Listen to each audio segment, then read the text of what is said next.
Welcome, weary traveller, to a journey through the distant past. As you settle in for a night's repose, let us transport you to a time long ago, an age of kings and castles, of chivalry and cruelty. This is the medieval era, a world far removed from our own, yet one that has shaped the course of history in profound ways.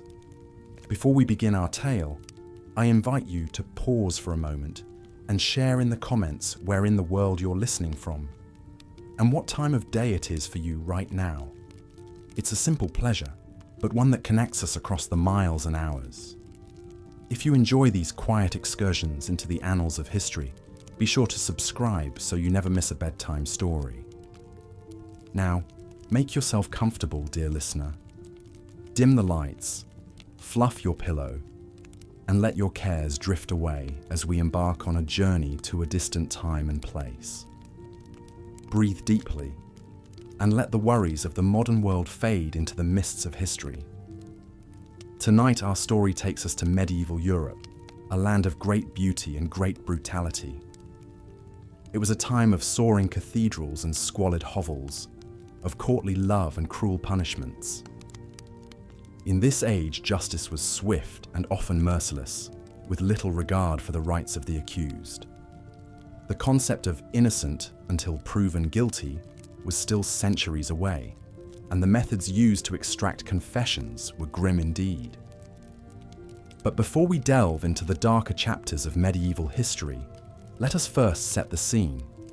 Imagine a world lit only by fire, where the flickering glow of torches and candles casts long shadows on stone walls. A world where the clang of swords and the thunder of hoofbeats are everyday sounds, where life is cheap and death is always close at hand. In this world, the social order was rigidly defined, with the nobility at the top and the peasantry at the bottom.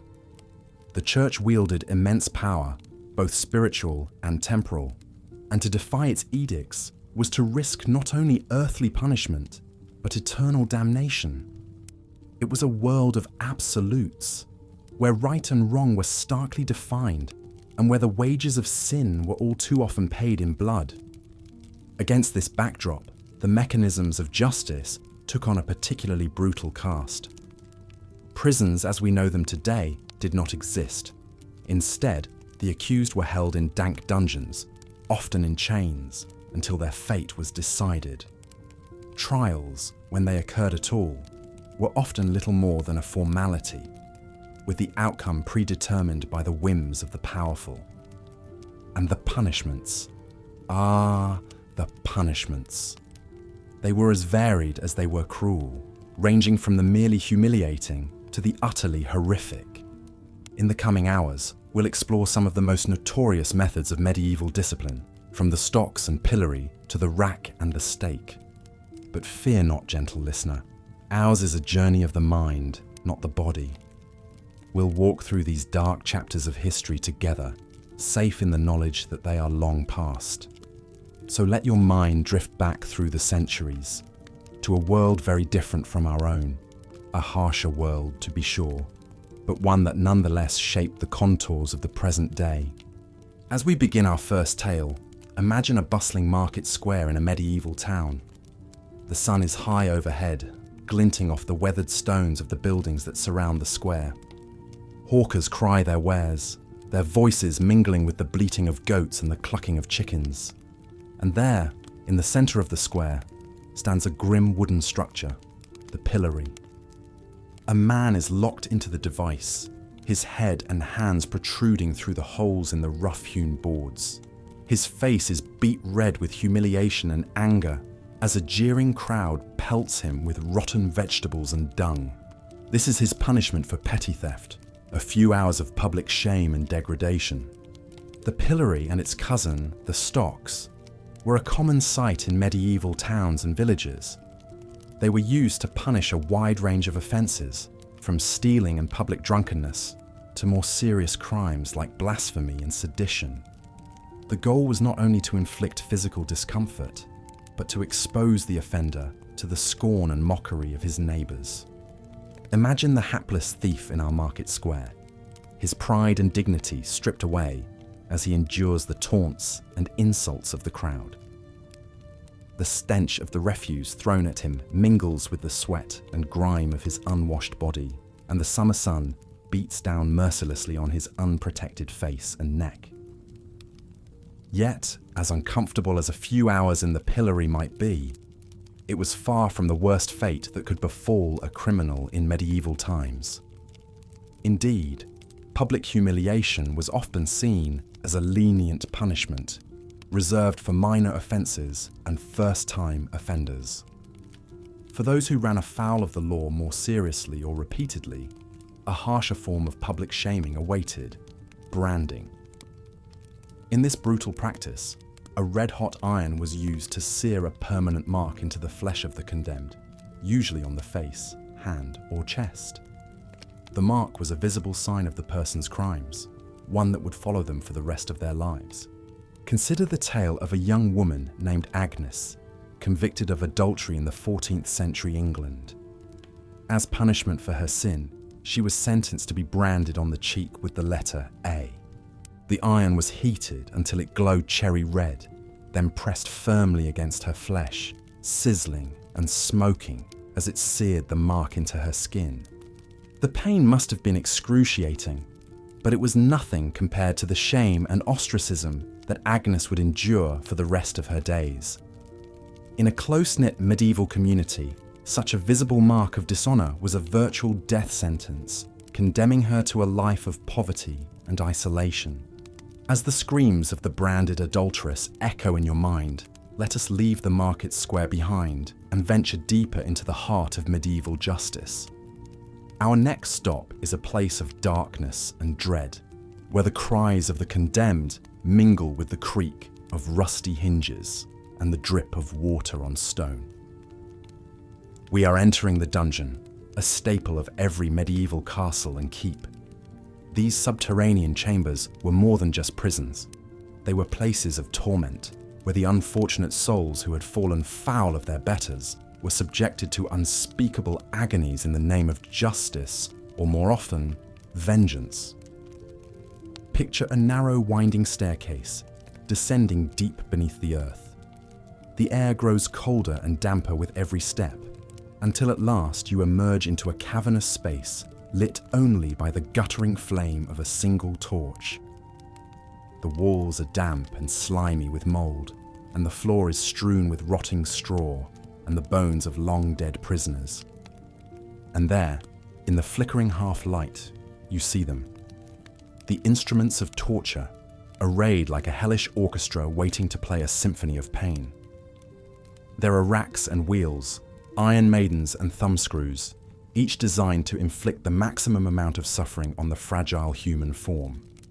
One of the most feared of these devices was the rack, a wooden frame equipped with rollers and ratchets that could stretch a person's body to the breaking point. Literally, the victim's wrists and ankles would be fastened to the rollers, and then the torturer would turn the handles, slowly and inexorably, pulling the limbs in opposite directions. Imagine the agony of feeling your joints pop and your muscles scream as your body is stretched beyond its limits. Imagine the sickening sound of tendons snapping and bones cracking under the relentless pressure. And imagine the chilling realization that your tormentors can keep going, ratcheting up the tension until your body is torn asunder. Such was the fate of countless unfortunate souls in the dungeons of medieval Europe. One such victim was a man named Thomas, arrested on suspicion of treason against his king. Thomas was a minor nobleman, accused of plotting to overthrow the monarch, a charge he vehemently denied. But his protestations of innocence fell on deaf ears. Thomas was dragged down to the castle dungeon, stripped of his finery and thrown roughly onto the rack. As the torturers turned the handles and his limbs began to stretch, Thomas screamed out his innocence, begging for mercy. But there was no mercy to be found in that dark and terrible place. The torturer kept turning, and Thomas's screams turned to shrieks of agony as his shoulders popped out of their sockets and his joints began to separate. In the end, he confessed to anything and everything his tormentors wanted to hear, desperate to end the unimaginable pain. Thomas's fate was sealed by his confession, extracted under the most brutal of circumstances. He was dragged from the rack, a broken and bloody ruin, and taken to the executioner's block, where his head was struck off with a single blow. His body was then quartered and displayed on the city walls as a warning to others who might dare to defy the king. As horrible as the rack was, it was far from the only instrument of torment in the medieval torturer's arsenal. Another particularly gruesome device was the strappado, a kind of reverse hanging that put an excruciating strain on the victim's arms and shoulders. In this torture, the victim's hands were tied behind their back, and then they were hoisted into the air by a rope attached to their wrists. The sudden jerk as they were lifted off the ground was enough to dislocate the shoulders, causing intense pain and making it nearly impossible to breathe. But the strappado was more than just a way to inflict pain. It was also used as a method of interrogation. As the victim dangled in agony, their tormentors would bombard them with questions, demanding confessions or information. The combination of pain and suffocation often proved too much to bear, and many a prisoner broke under the strain, babbling out whatever their interrogators wanted to hear. One particularly chilling account of the strappado comes from the memoirs of a 14th century Italian soldier named Giovanni. Captured by his enemies and accused of spying, Giovanni was subjected to repeated rounds of the strappado, each more agonizing than the last. In his own words, Giovanni describes the sensation of being hoisted into the air, his arms wrenched behind him at an impossible angle. He writes of the searing pain in his shoulders, the feeling of his muscles tearing and his bones grinding against each other.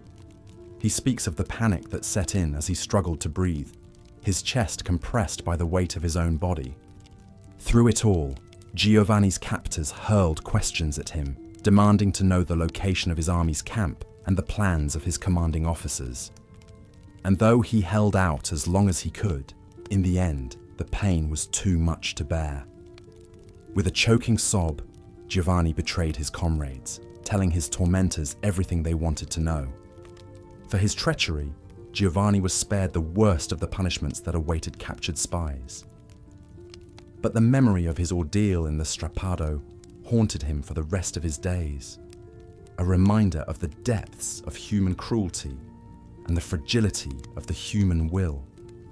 As the night wears on and your eyelids begin to droop, let us turn from the grim spectre of torture to the final, irrevocable punishment, death. In the medieval world, executions were a common sight, meted out for crimes ranging from theft and heresy to treason and murder. One of the most common methods of execution was also one of the simplest: beheading. Reserved primarily for nobles and those of high rank, beheading was seen as a relatively quick and merciful way to die, especially compared to some of the more gruesome alternatives. But even beheading could be botched, as the tragic tale of Mary, Queen of Scots, attests. Condemned to death for plotting against her cousin, Queen Elizabeth I of England, Mary faced her fate with regal composure, even making a joke as she laid her head on the block. "I have never had such grooms before to make me unready," she quipped, referring to the men who had helped her remove her outer garments. But Mary's composure was shattered when the executioner's first blow missed her neck entirely, striking the back of her head instead. Stunned and bleeding, Mary nevertheless remained conscious as the executioner readied himself for a second blow. This time, the axe found its mark, but only partially, becoming lodged in the Queen's neck. It took a third blow to finally sever Mary's head from her body, ending her life in a grisly and ignominious fashion. For those of lower rank, hanging was the usual method of execution.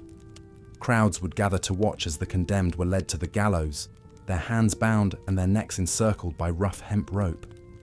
The executioner would place the noose around their neck, positioning the knot just so, and then, with a sharp tug, send them plummeting through the trapdoor to their death. In theory, A properly carried out hanging was supposed to result in a quick death by broken neck. But all too often, things did not go according to plan.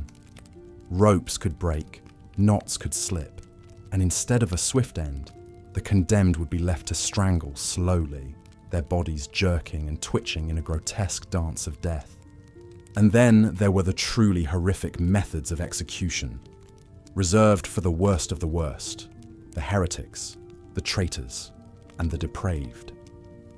One such punishment was pressing, a slow and agonizing way to die that involved placing heavy stones on the victim's chest until they suffocated or their ribs collapsed. This was the fate of Margaret Clitheroe, a Catholic woman living in Elizabethan England, when practicing Catholicism was forbidden.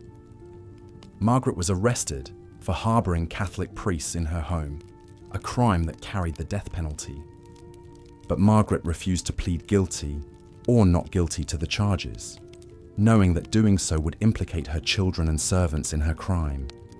Instead, she remained silent, even as the judge ordered her to be pressed to death. The method of Margaret's execution was particularly cruel. She was stripped naked and laid on the ground, a sharp stone placed beneath her back.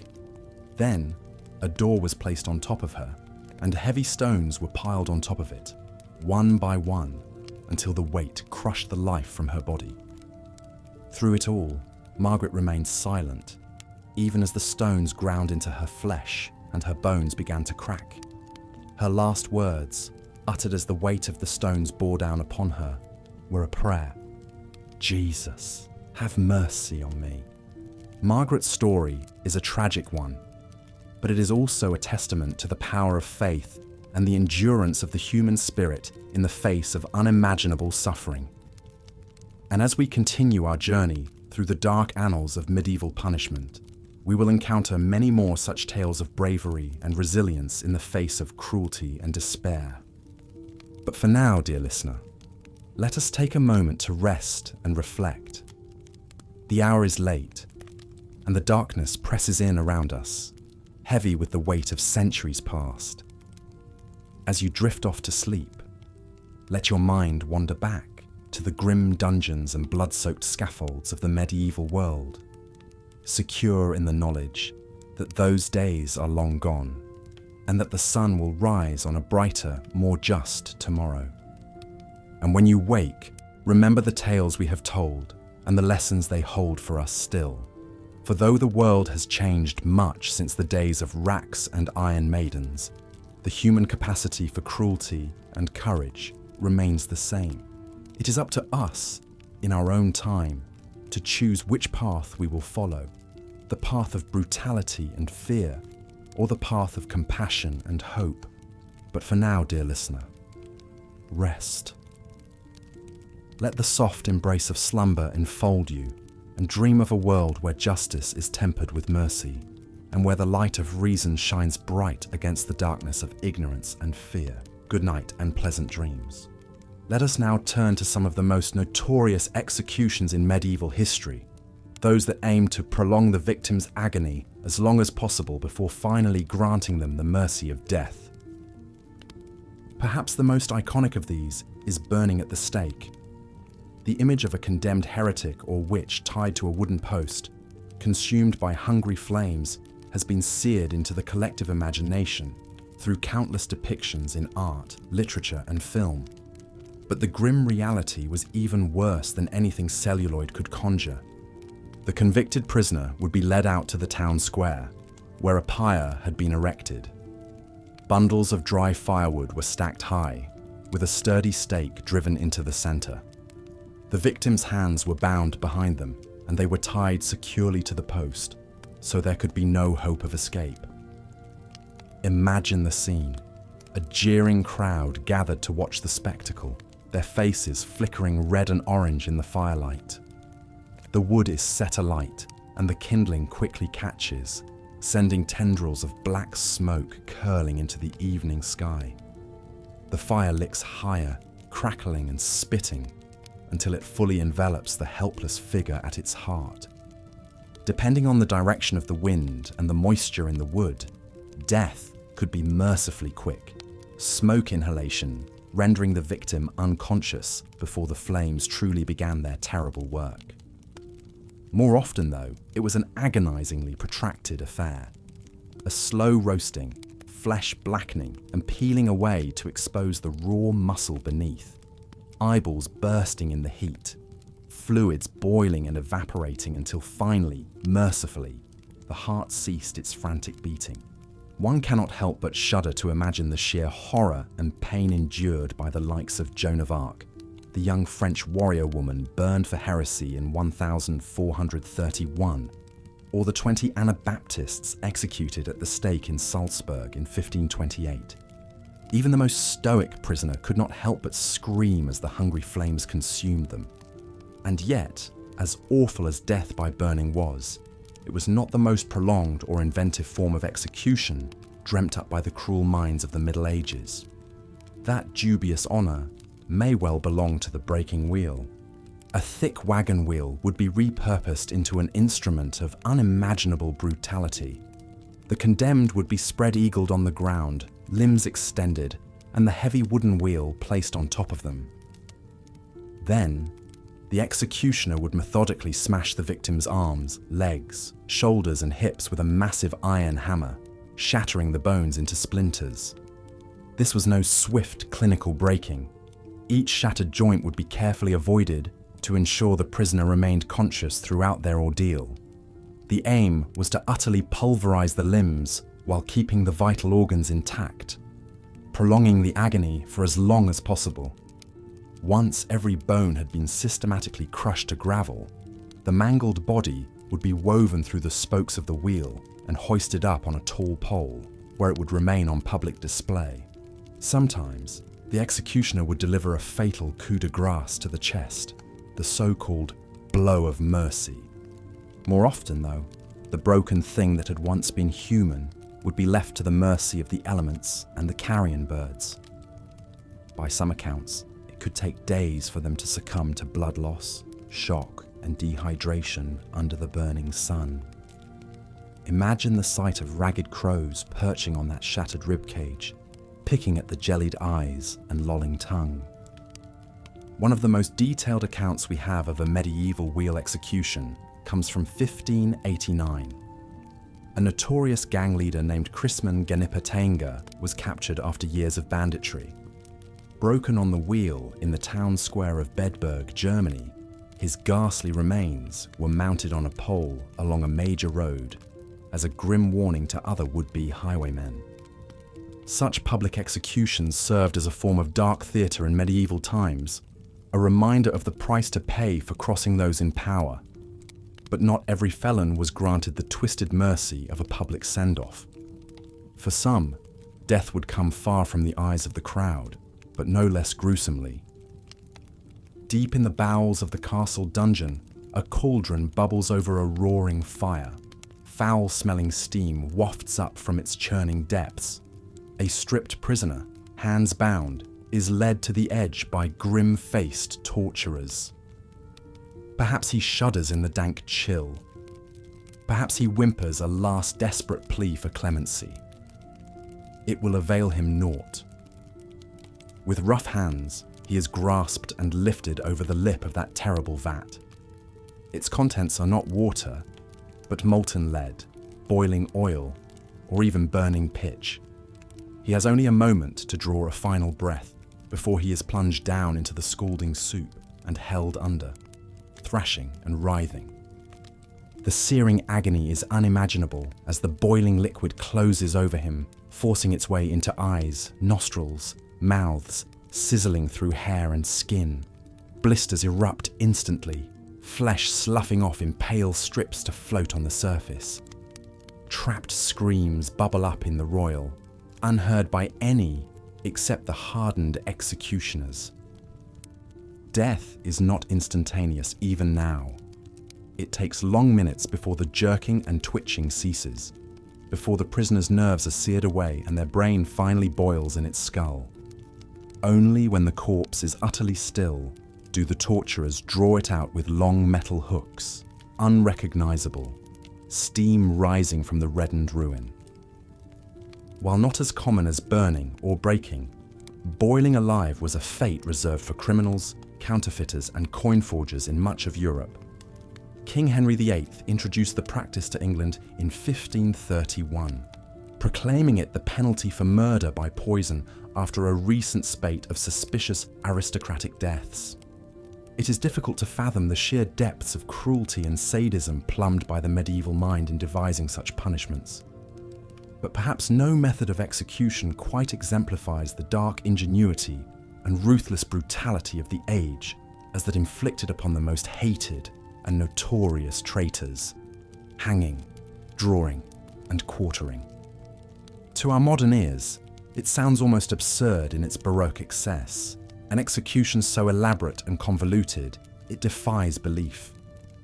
Yet this ritual butchery was enshrined in English law from the 13th century all the way up until 1867. The condemned man would first be tied to a hurdle, or wooden frame, and drawn by horse to the site of execution, usually a major crossroads or public square for maximum visibility. He was then hanged by the neck, but cut down and revived before the fatal asphyxiation could occur. Thus began an ordeal of such grotesque and unthinkable savagery, it is difficult to conceive of the minds that birthed it. The half-strangled traitor was stripped naked and splayed out before the bloodthirsty crowd. The executioner then took up a sharp blade and slit open his belly, reaching in to pull out yards of slippery intestine and steaming viscera. Contemporary accounts differ as to whether the entrails were then burned before the victim's fading eyes, or simply tossed into a waiting bucket.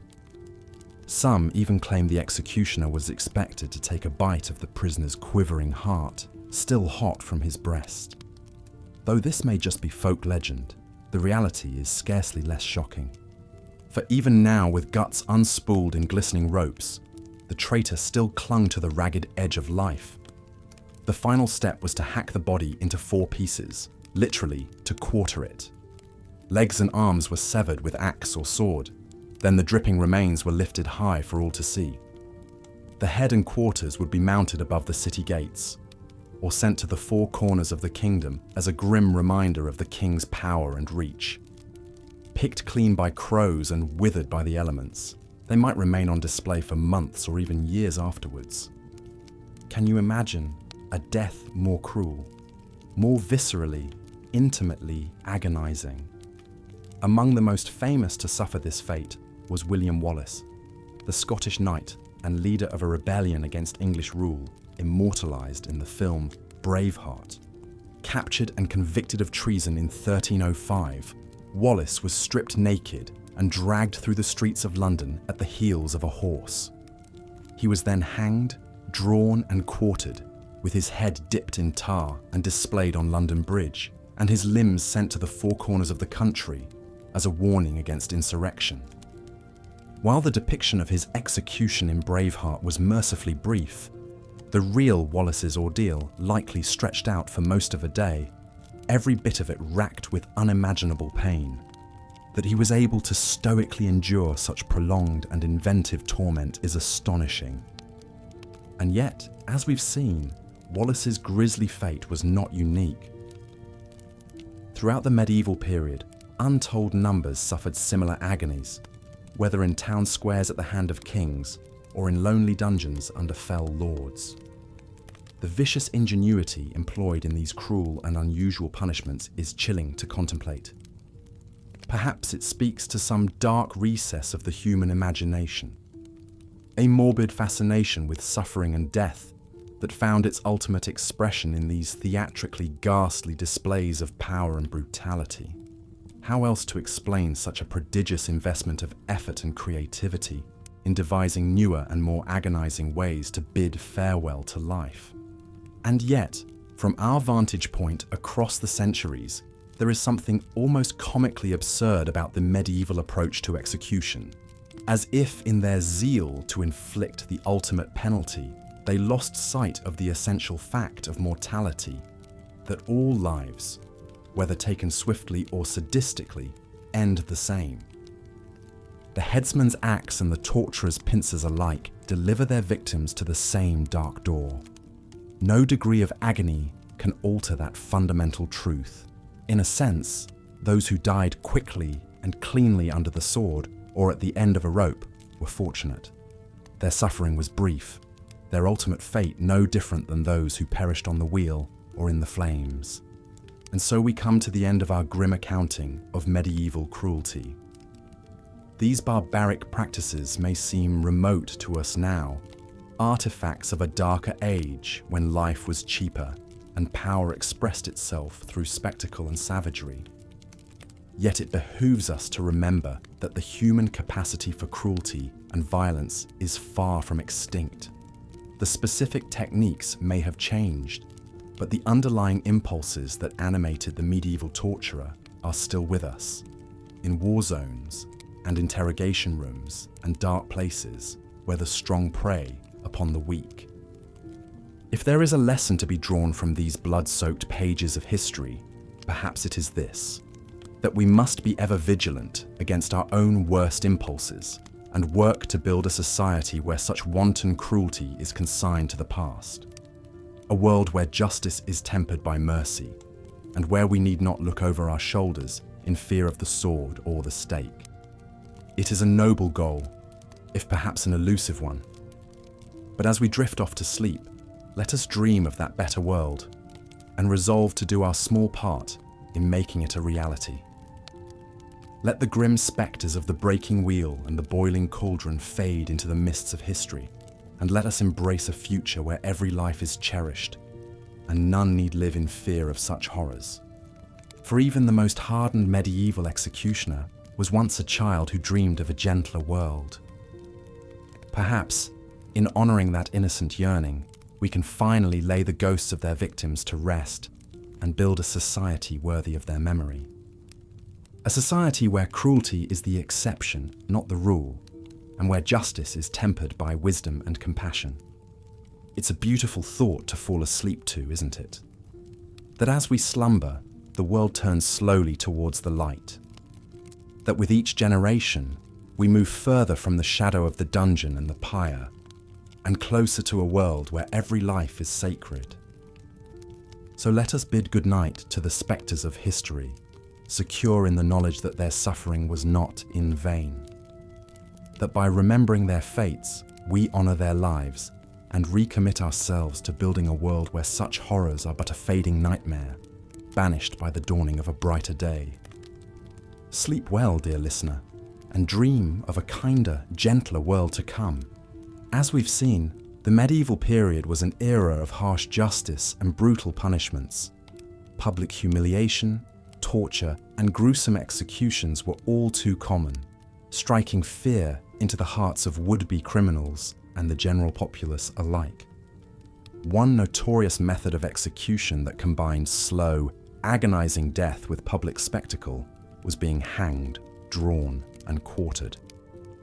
This punishment was reserved for the most serious crime, high treason against the king. The appalling process began with the condemned being tied to a wooden hurdle and dragged by a horse to the place of execution, often over rough cobblestones that would leave them bruised and bloodied before they even reached the gallows. Once there, the victim would be hanged by the neck, but cut down while still alive. Then the real brutality began. The executioner would slice open their abdomen and cut out their entrails and genitals, tossing them into a fire. The crowd would watch in morbid fascination as the prisoners' organs burned and they slowly died from shock and blood loss. But it wasn't over yet. Finally, their body would be cut into quarters, chopped apart with an axe. The head and quarters would often be sent to various parts of the country to be displayed as a warning against treason. Few who suffered this atrocious fate are as famous as William Wallace, the Scottish rebel leader portrayed by Mel Gibson in the film Braveheart. Wallace was a thorn in the side of English rule, leading a resistance against their occupation of Scotland in the late 13th century. After waging guerrilla warfare for years, Wallace was finally captured and brought to London to face the wrath of King Edward I. Defiant to the end, Wallace refused to swear fealty to the English king and submit to his authority over Scotland. For this, he was condemned as a traitor to be hanged, drawn, and quartered. In August 1305, Wallace was dragged through the streets of London to the Elms at Smithfield. There, he was hanged but cut down while still breathing. As he lay dazed, his abdomen was sliced open and his entrails pulled out before his eyes. They were burned in a fire as Wallace supposedly uttered his last words: "I could not be a traitor to Edward, for I was never his subject." With his intestines smouldering, Wallace finally expired. His body was then hacked into 4 pieces. His preserved head was impaled on a spike and displayed at London Bridge, while his limbs were sent to Newcastle, Berwick, Stirling, and Perth as a warning to other Scots. It was a horrific end for a man who had fought so fiercely for Scotland's independence. Wallace's gory execution may have made him a martyr, but it succeeded in snuffing out further Scottish rebellion for a time. However, the brutality of his death, even by medieval standards, reveals the true cruelty of the era's justice system. In an age before more humane capital punishment methods like the guillotine, being hanged, drawn, and quartered was perhaps the most agonizing, degrading way to die.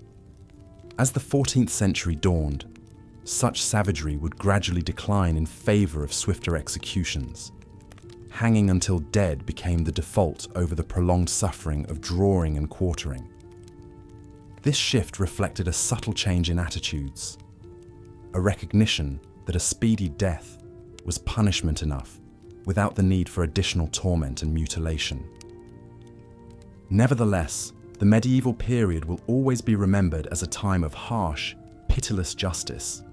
Most punishments were designed not just to sentence the criminal, but to make a public example of them. Whether it was languishing in the stocks, screaming under torture, or being disemboweled before a bloodthirsty crowd, those who ran afoul of the law faced fates far worse than any modern prisoner. While the brutality of the Middle Ages may make us shudder today, it's important to understand the context of the time. Life was often nasty, brutish, and short for medieval commoners. Violence and death were omnipresent realities. The cruelty of the justice system reflected the harshness of society as a whole. In some ways, the grisliest punishments were a means of maintaining law and order in a chaotic, cutthroat world. Still, we can be grateful that justice has evolved to be more fair and humane over the centuries since medieval times. No longer do petty criminals risk having their hands chopped off or being boiled alive for their transgressions. The gallows and chopping block have been consigned to the history books in much of the world. Punishments today aim to be proportionate to the crime, not wildly excessive demonstrations of state power and cruelty.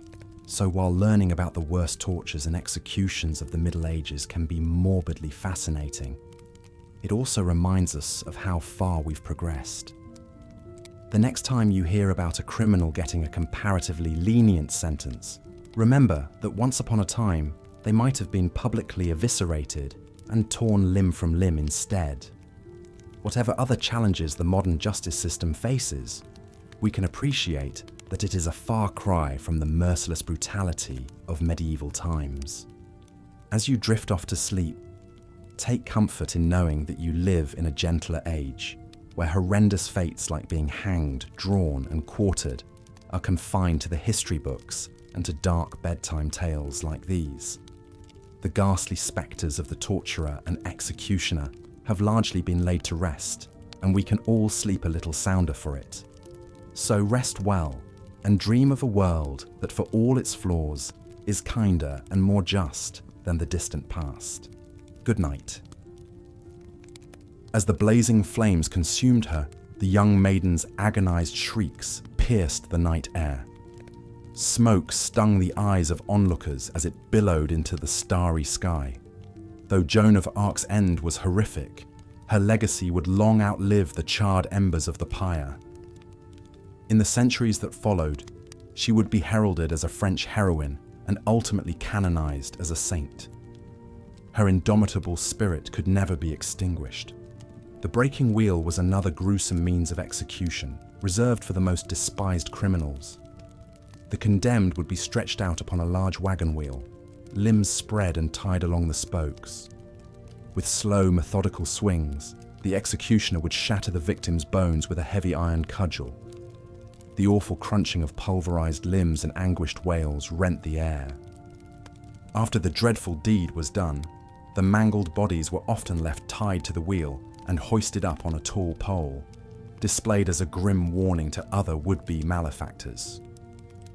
Crows would peck at the flesh of these wretches as they expired in slow agony under the merciless sun. One can only imagine the baleful stares of their lifeless eyes, silently cautioning passers-by against the steep cost of wickedness. Among the most vicious of execution methods was being boiled alive. The accused, frequently coin forgers or poisoners, would be submerged in a great cauldron of scalding water, oil, or even molten lead in some cases. As one might expect, the shrieks of these ill-fated souls were said to be almost unbearable to witness. In 1542, Margaret Davy, a servant in England, met such a macabre demise. She was convicted of fatally poisoning a man named John Burrell, her master. For this treacherous act, the sentence was to be boiled to death at Smithfield. As she thrashed and howled in the bubbling vat, the ghastly scene must have seared itself into the memories of all who watched. Her blistered skin sloughed away in gruesome strips as the life ebbed mercifully from her broiled body. Arguably, the most atrocious and demeaning of all execution methods was hanging, drawing, and quartering. This unholy trinity of capital punishment was reserved for the high crime of treason against the crown. The process was essentially a prolonged ritual of butchery designed to inflict the maximum amount of suffering and shame. The accused traitor would first be hauled to the gallows by a hurdle or wooden panel, often upside down, as jeering crowds pelted them with rotten fruit and manure. A noose would then be tightened around their neck, but not so much as to mercifully break it. They'd be hoisted up to slowly strangle, but cut down before sweet death could claim them. What followed next was a veritable abattoir of horrors. The condemned would be disemboweled alive, their entrails yanked out and tossed into a fire. The executioner would then hack the body into 4 pieces with an axe. Often, the head would be dipped in tar to preserve it, then mounted on a spike as a warning to other potential traitors. The remaining severed quarters of flesh might be sent to the far corners of the kingdom as a grisly display of the sovereign's wrath. Perhaps the most famous recipient of this brutal punishment was Scottish knight William Wallace. Braveheart, as he was known, led a bloody rebellion against English rule in the late 13th century. After his capture, Wallace was condemned to be hanged, drawn, and quartered for high treason against King Edward I. According to contemporary accounts, Wallace was dragged naked by a horse to the Elms at Smithfield. There, he was hanged, but cut loose while still alive. His genitals were cut off and burned before his eyes. His belly was then sliced open and his intestines and heart torn out. As a final indignity, Wallace's decapitated head was set on London Bridge, while his limbs were displayed in Newcastle, Berwick, Stirling, and Perth as a dire warning to other would-be agitators. Though his mortal form was desecrated, William Wallace's fierce Scottish pride has lived on for generations. From flaming pyres to bubbling cauldrons, medieval executions were a theatre of cruelty. These harrowing punishments to our modern sensibilities showcase the savagery of that era's justice system. And yet, for centuries, the meting out of such vicious sentences was a widely accepted facet of civilized society. Rulers used these ghastly public spectacles to assert their power, to deter crime, and to quell dissent among their subjects. We've come a long way since those dark days, when a merciful end was not a right, but an expensive privilege. Today, the notion of death by torture, of having one's limbs pulverized and entrails ripped out before a cheering crowd, seems not just macabre, but unthinkable. How fortunate are we to live in more enlightened times, when human dignity is an inalienable truth and justice, though still imperfect, strives for impartiality and clemency. And yet, as we drift off to sleep, perhaps we might spare a thought for those poor wretches of yesteryear, the broken, the burned, the boiled, and the butchered. Though their suffering was immense, they were no less human than we who slumber peacefully in the here and now. In our dreams, let us grant them the mercy and grace that their own era so cruelly denied them. Let us remember always the hard-won humanity we now cherish, and the barbarism we've blessedly left behind. Good night, dear listener, and may your dreams be gentle and just. For though the arc of history is long, it bends ever towards kindness and light. In that comforting thought, let us find our rest, sleep well, until the morrow comes. As the gruesome spectacle of William Wallace's execution fades into history, we turn now to consider the broader tapestry of medieval justice. These ghastly punishments, as horrific as they seem to modern sensibilities, were all too commonplace in an age when brutality was the norm and human life was often held in little regard. For the ruling classes of medieval Europe, torture and execution served as both a means of maintaining order and a form of grim entertainment.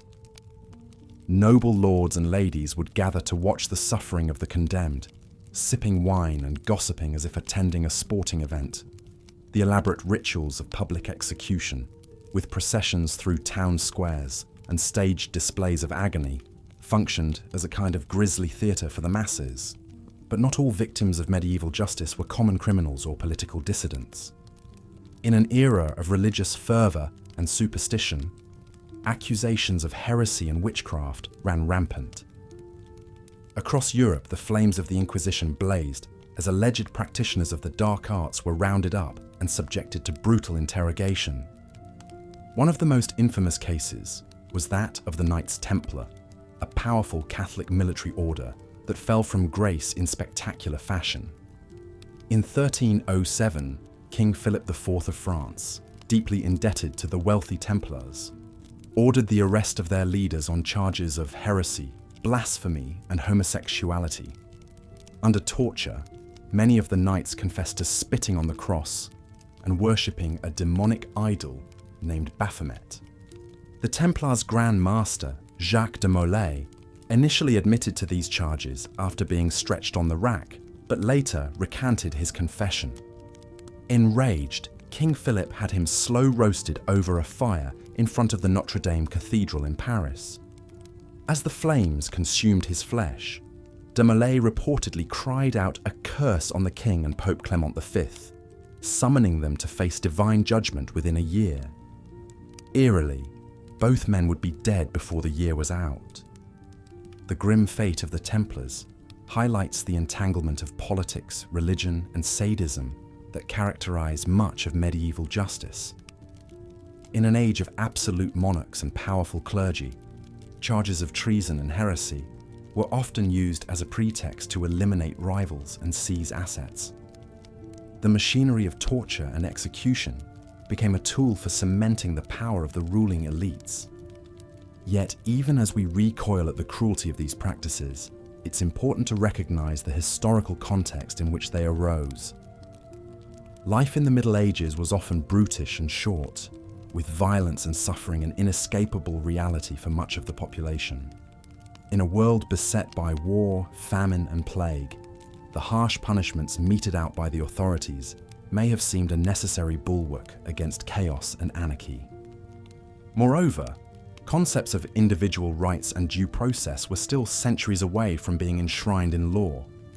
The idea that every person accused of a crime deserved a fair trial and freedom from torture would have seemed utterly foreign to the medieval mind. Justice was swift, merciless, and often arbitrary, with the whims of lords and bishops carrying the force of law. As the Middle Ages gave way to the Renaissance and Enlightenment, however, attitudes began to shift. Thinkers like Voltaire and Beccaria argued for a more humane and rational approach to justice, one that respected the inherent dignity of the individual. Slowly but surely, the worst excesses of medieval punishment began to fade into history. Today, we look back on the torture chambers and execution squares of the Middle Ages with a sense of horror and revulsion, and yet, the legacy of those dark times is still with us in many ways. The use of torture as an instrument of state power persisted well into the modern era, from the dungeons of totalitarian regimes to the waterboarding of terror suspects in the 21st century. Even in nominally democratic societies, the machinery of justice can still be wielded as a weapon against the powerless and marginalized. The disproportionate incarceration and capital punishment of racial minorities, the abuse of prisoners in sprawling jail complexes, the denial of due process to enemy combatants, all echo the cruel logic of the medieval world. As we drift off to sleep, let us reflect on these uncomfortable truths and resolve to build a future animated by mercy, compassion, and human rights. For only by confronting the darkness of our past can we hope to forge a brighter dawn. The noble dream of a society governed by justice rather than brutality is one that still eludes us, but it is a dream worth fighting for, now and in all the ages to come. So let us bid good night to the haunted spectres of the Middle Ages, secure in the knowledge that their ghostly chains need not bind us forever. In the soft embrace of slumber, we can imagine a world where cruelty is banished and every human life is cherished as sacred. A world where the only confinement is the cozy confines of our bedchambers, and the only sentence is a long and restful night's repose. Sleep well, dear listener, and dream of better days to come. For though the arc of history is long, it bends ever towards justice, and the dawn will break anew each morning, washing away the blood and tears of yesteryear. In this great turning of the ages, you too have a role to play, if only to bear witness, to remember and to hope. Good night, and may your dreams be gentle. As we've seen, the breaking wheel was a particularly grim and gruesome medieval execution method reserved for the most hated criminals.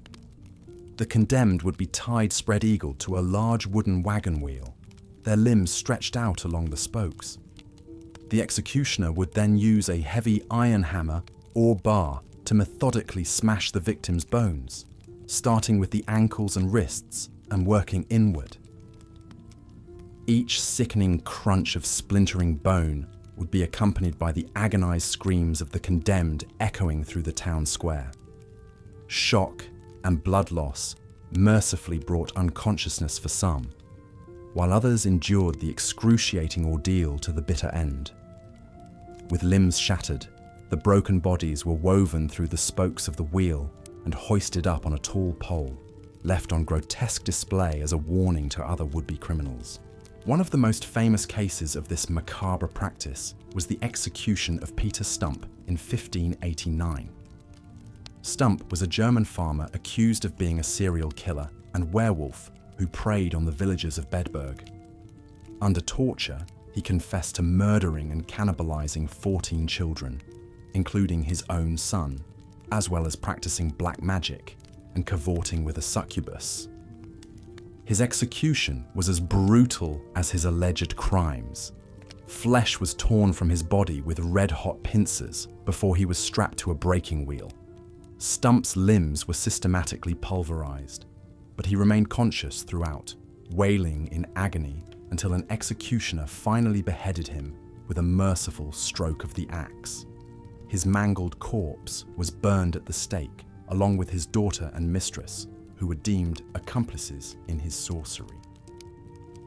While modern scholars question the legitimacy of Stump's confessions and the fairness of his trial, his ghastly fate upon the breaking wheel became an enduring part of werewolf lore and German folklore.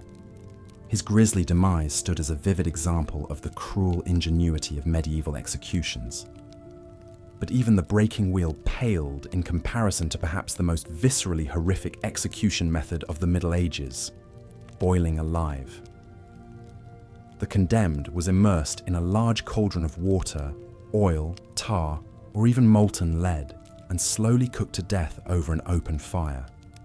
The liquid would gradually scald and blister the skin, sloughing it from the flesh as the victim writhed and shrieked, the gruesome stench of boiling human fat filling the air. As with being burned at the stake, the torturous execution could drag on for an agonizingly long time, depending on the temperature of the liquid and how high above it the victim was suspended. Some perished quickly from shock, while others lingered in unspeakable suffering for up to 2 hours before finally succumbing. In England, boiling to death was a rare but recorded punishment for poisoners and counterfeiters from the 12th through 16th centuries. One of the earliest documented cases was from 1222, when a man was boiled alive for poisoning a well during the reign of King Henry III. A cook, convicted of poisoning the household of the Bishop of Rochester, met the same grisly fate by boiling in 1532. Perhaps the most infamous case was that of Richard Roos, the cook for the household of the Bishop of Rochester. In 1532, Roos was convicted of high treason for attempting to poison the bishop and his guests by adding a white powdery substance to a pot of porridge. Although his motive was unclear and the poison may have been accidental, one of the bishop's servants died and others fell violently ill. By the standards of the time, his crime of treasonous poisoning warranted extraordinary punishment. Rose was sentenced to be boiled to death without benefit of clergy. Chronicles describe how he was stripped naked, suspended by his waist with ropes over a scalding cauldron, and slowly lowered in. His agonized screams filled the air, skin sloughing off in gruesome sheets, until he finally expired in the bubbling stew of his own making. The public spectacle of Rose boiled alive was said to have drawn a large, ghoulishly enthusiastic crowd to Smithfield that day. But it also marked the last time a criminal was boiled to death in England. The cruel practice was abolished by King Henry VIII later that same year in 1532. Stewing in boiling liquid was a longer and arguably even more agonizing way to die than burning at the stake. The victim would linger in searing, blistering torment, skin peeling away, for up to 2 hours before finally succumbing to shock or their organs fatally rupturing. The psychological dread, knowing there was nothing to do but wait in anguish for the end, must have been equally unimaginable. So ended the brief but horrific era of boiling alive in England. While only a few unfortunates met this grisly fate, their suffering was said to be among the worst of the already barbaric standards of medieval execution.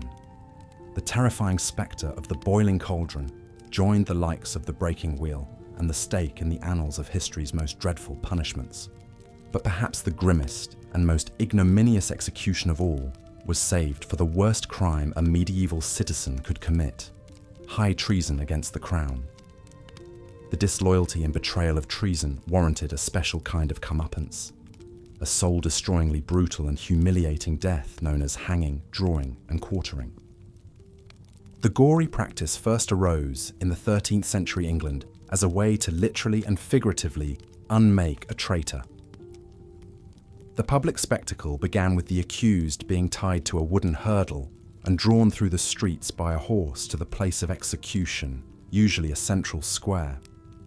Jeering crowds would throw rotten vegetables and stones at the condemned, adding shame to their torment. Once at the scaffold, the prisoner would be hanged by the neck, but cut down before death, merely to induce strangulation and near unconsciousness. Then the real cruelty began. Executioners would slice open the victim's abdomen and cut out his intestines and genitals, tossing them into a fire. The agony of disemboweling would shock many back to consciousness to witness their own innards burning.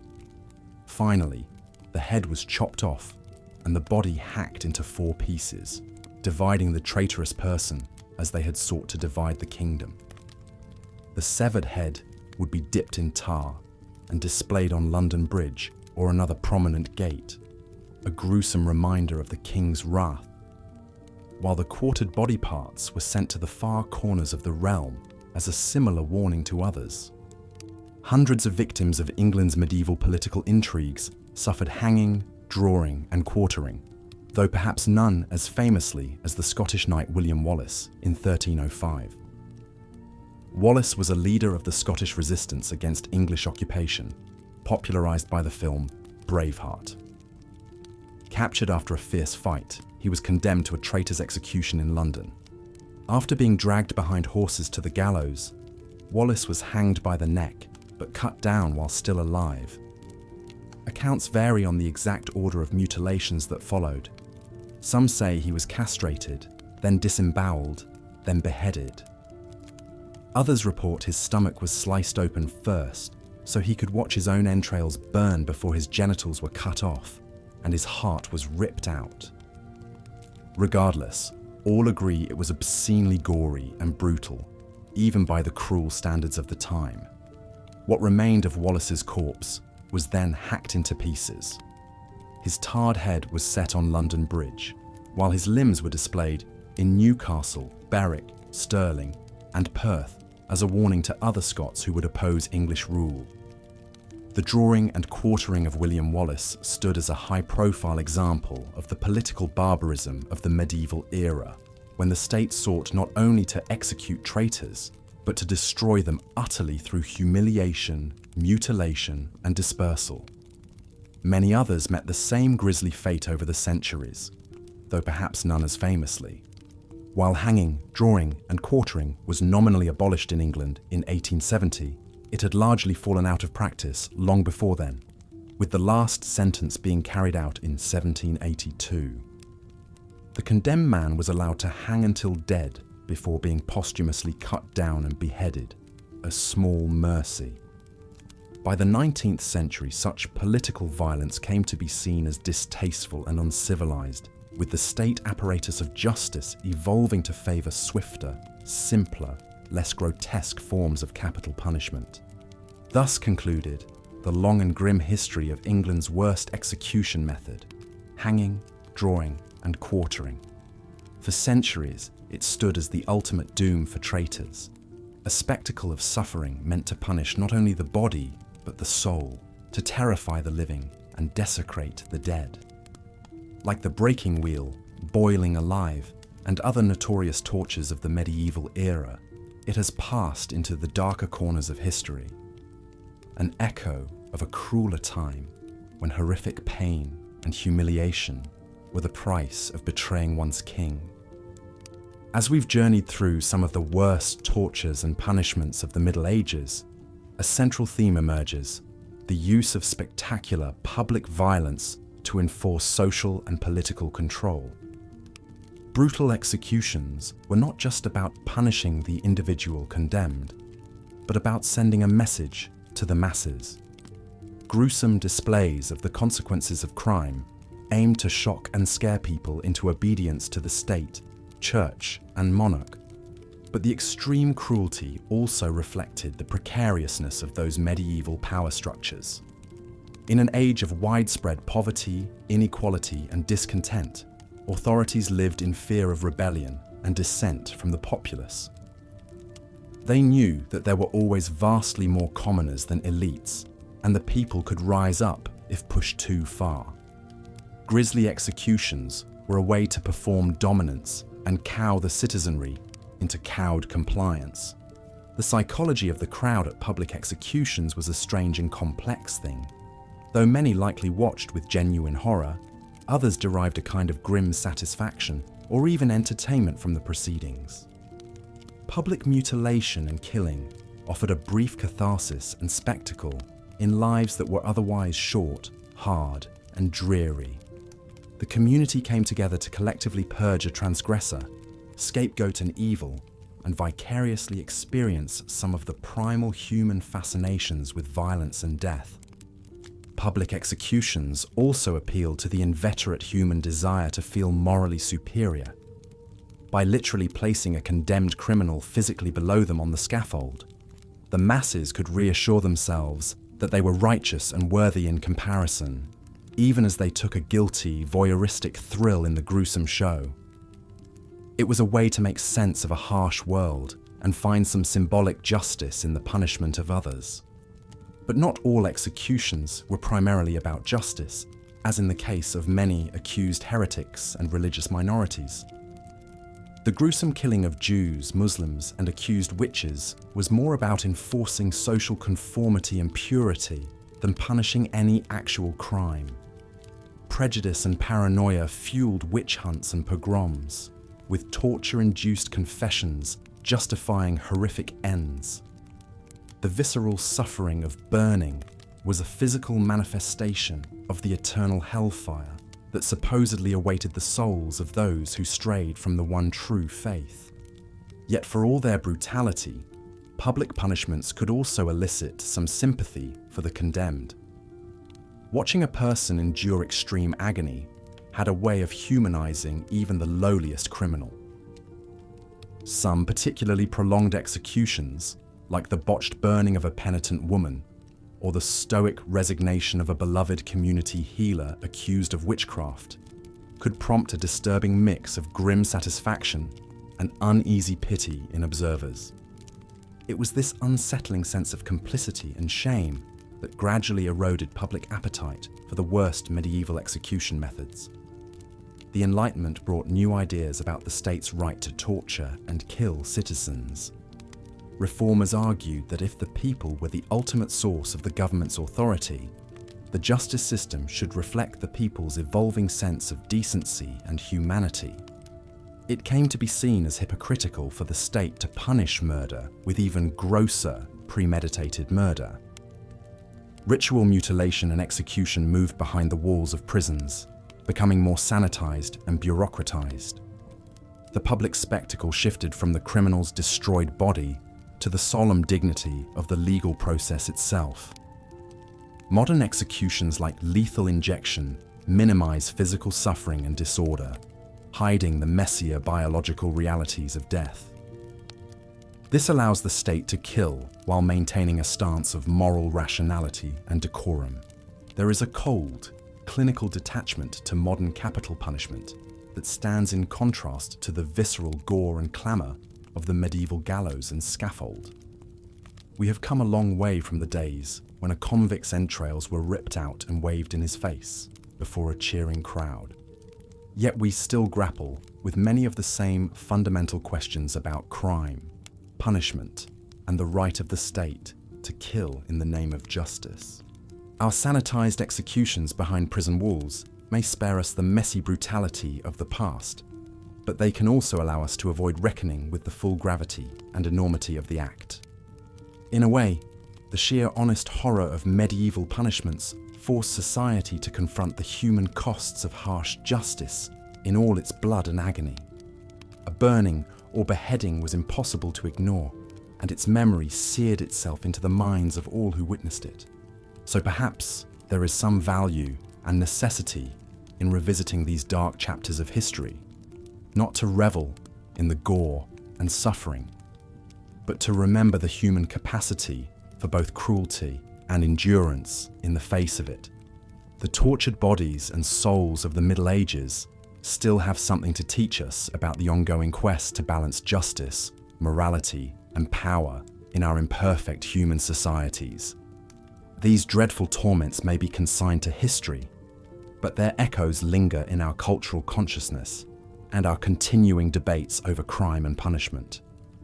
We are not so far removed from the medieval executioner's scaffold as we might like to believe. But in remembering the very worst of what we once inflicted on each other, we can renew our resolve to build a future of greater wisdom, mercy, and light. As we've seen, the medieval period was a time of harsh justice and brutal punishments. Even minor crimes could result in severe consequences, and those deemed the worst offenders faced unimaginably cruel fates. Public humiliation, torture, and execution were all too common in an age when life was often nasty, brutish, and short. One of the most influential figures in shaping medieval justice was King Henry II of England. Born in 1133, Henry was a powerful and ambitious monarch who sought to strengthen royal authority and establish a more centralized system of law. He introduced a number of key legal reforms, including the use of trial by jury and the appointment of professional judges to oversee cases. Henry's reforms laid the foundation for English common law, which would go on to shape legal systems around the world. However, his legacy is not without controversy. Like many medieval rulers, Henry could be ruthless in dealing with those who opposed him. In 1170, he famously clashed with Thomas Becket, the Archbishop of Canterbury, over the rights and privileges of the Church. According to contemporary accounts, an enraged Henry uttered words that were interpreted as a command to kill Becket. 4 knights, loyal to the king, rode to Canterbury Cathedral, where they brutally murdered the Archbishop as he prayed at the altar. Becket's martyrdom sent shockwaves through medieval Europe and left a lasting stain on Henry's reputation. As penance for his role in Becket's death, Henry was forced to perform a public act of humiliation. In 1174, he walked barefoot through the streets of Canterbury while being flogged by a group of monks. This act of contrition may seem extreme by modern standards, but it reflects the pervasive religiosity of the age and the belief in the power of public penitence. Of course, not all punishments in medieval times were quite so high profile. For most ordinary people, the reality of justice was far more mundane, though no less brutal.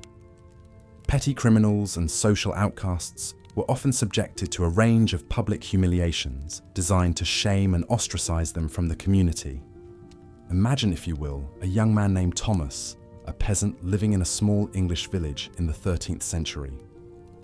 Thomas has been caught stealing a loaf of bread from the local baker, a crime driven by hunger and desperation.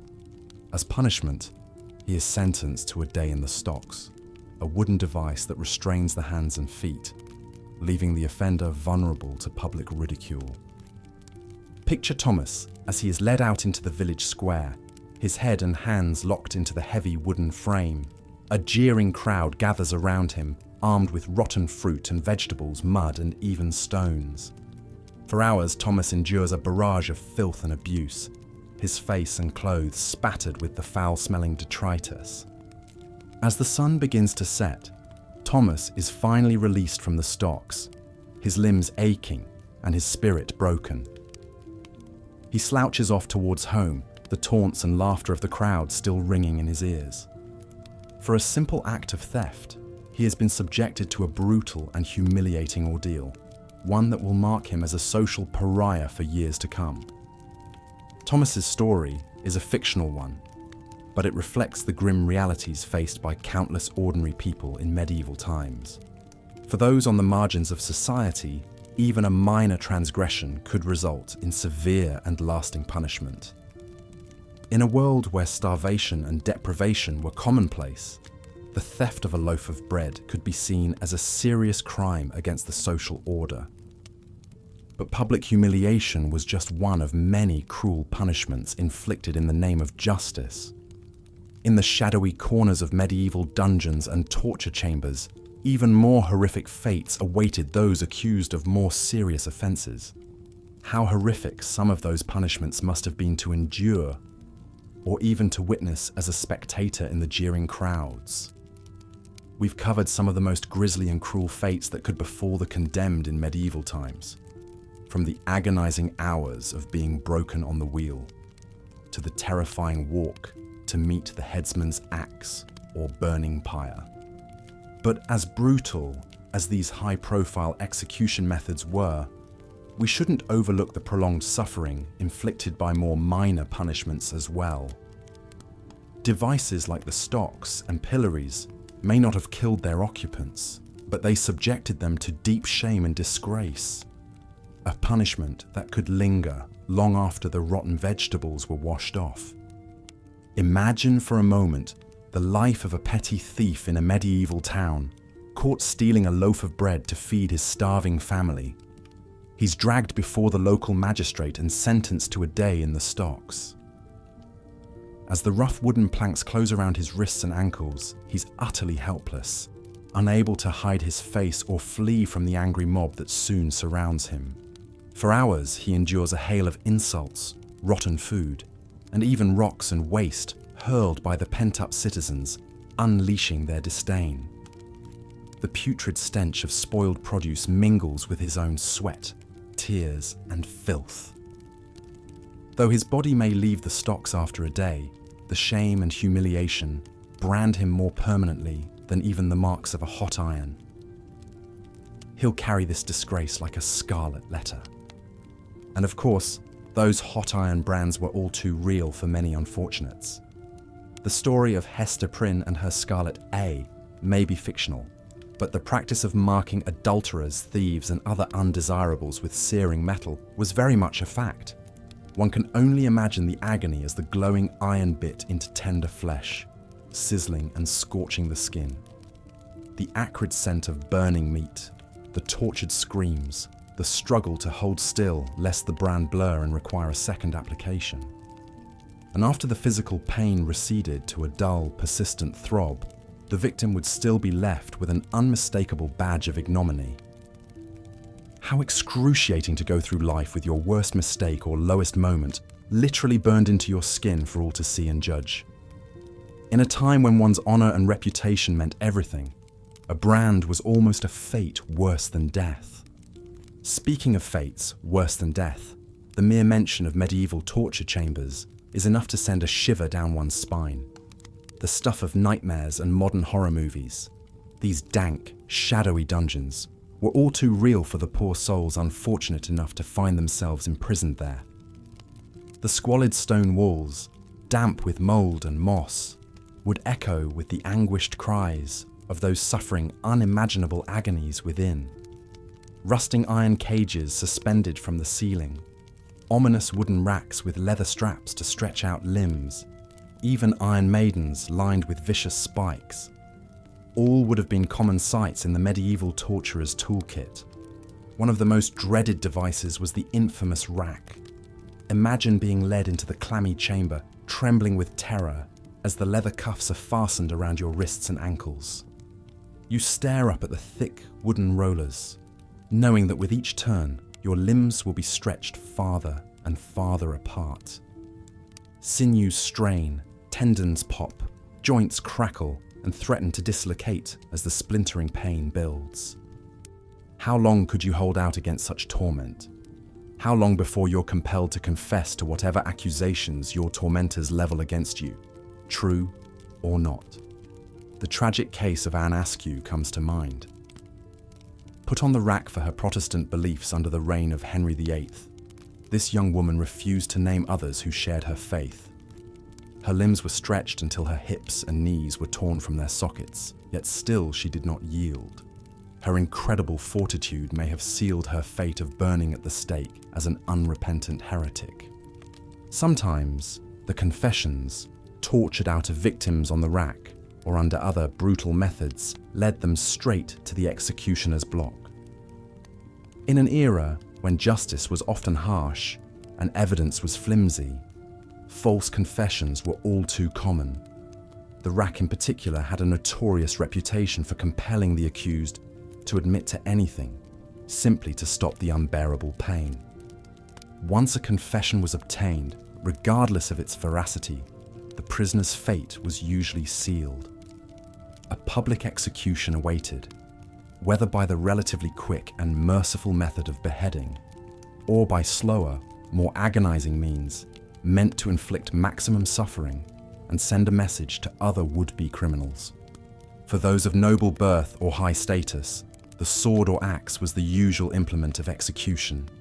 In theory, decapitation was a fast death, with one swift stroke severing head from body.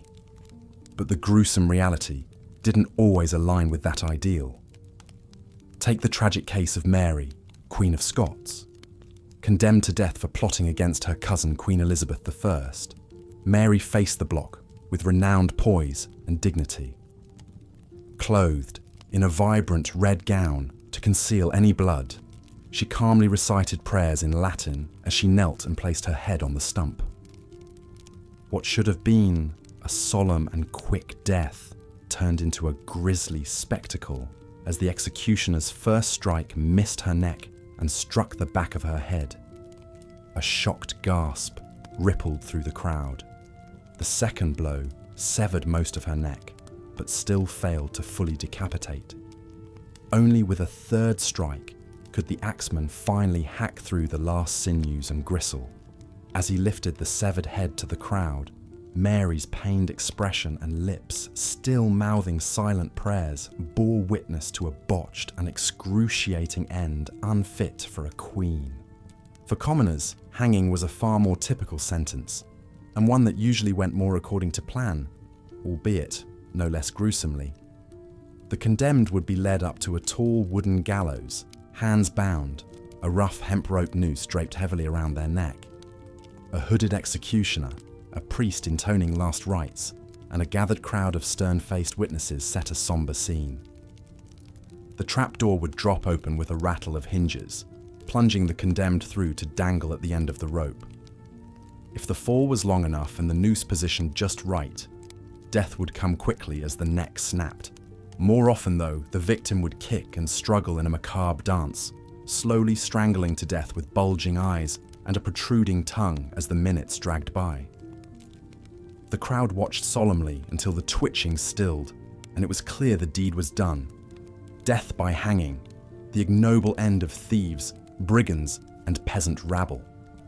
Pressing or crushing was another grim way to go, and one reserved for some very specific offences.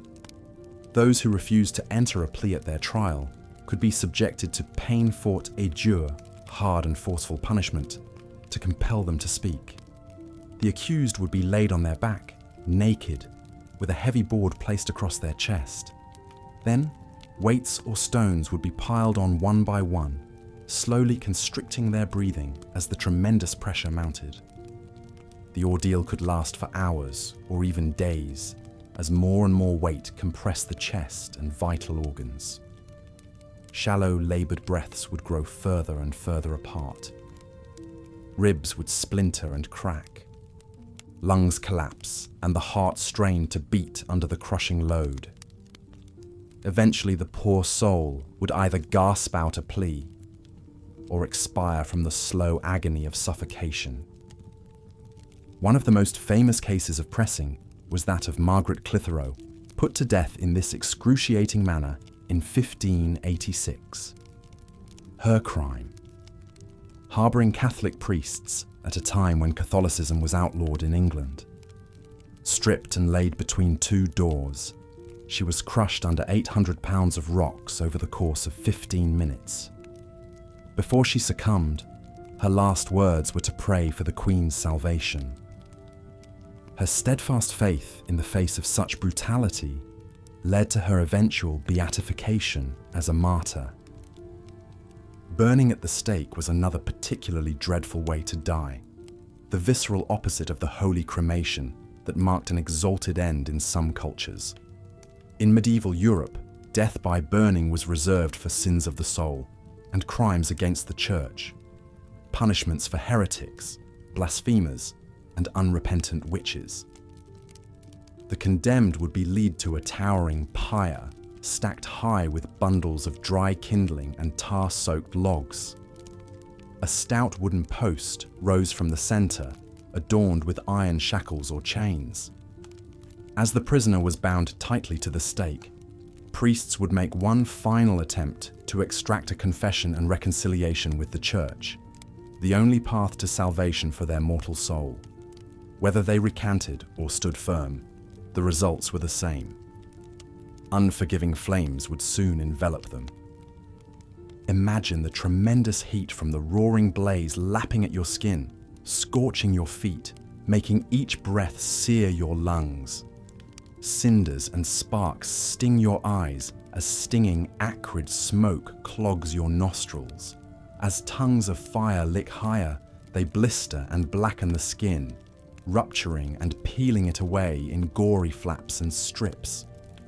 One can only pray that the caustic smoke suffocates and kills before the flames fully engulf the body. Such was the torturous fate of the famous Joan of Arc, the defiant young maiden who led the French army against the English.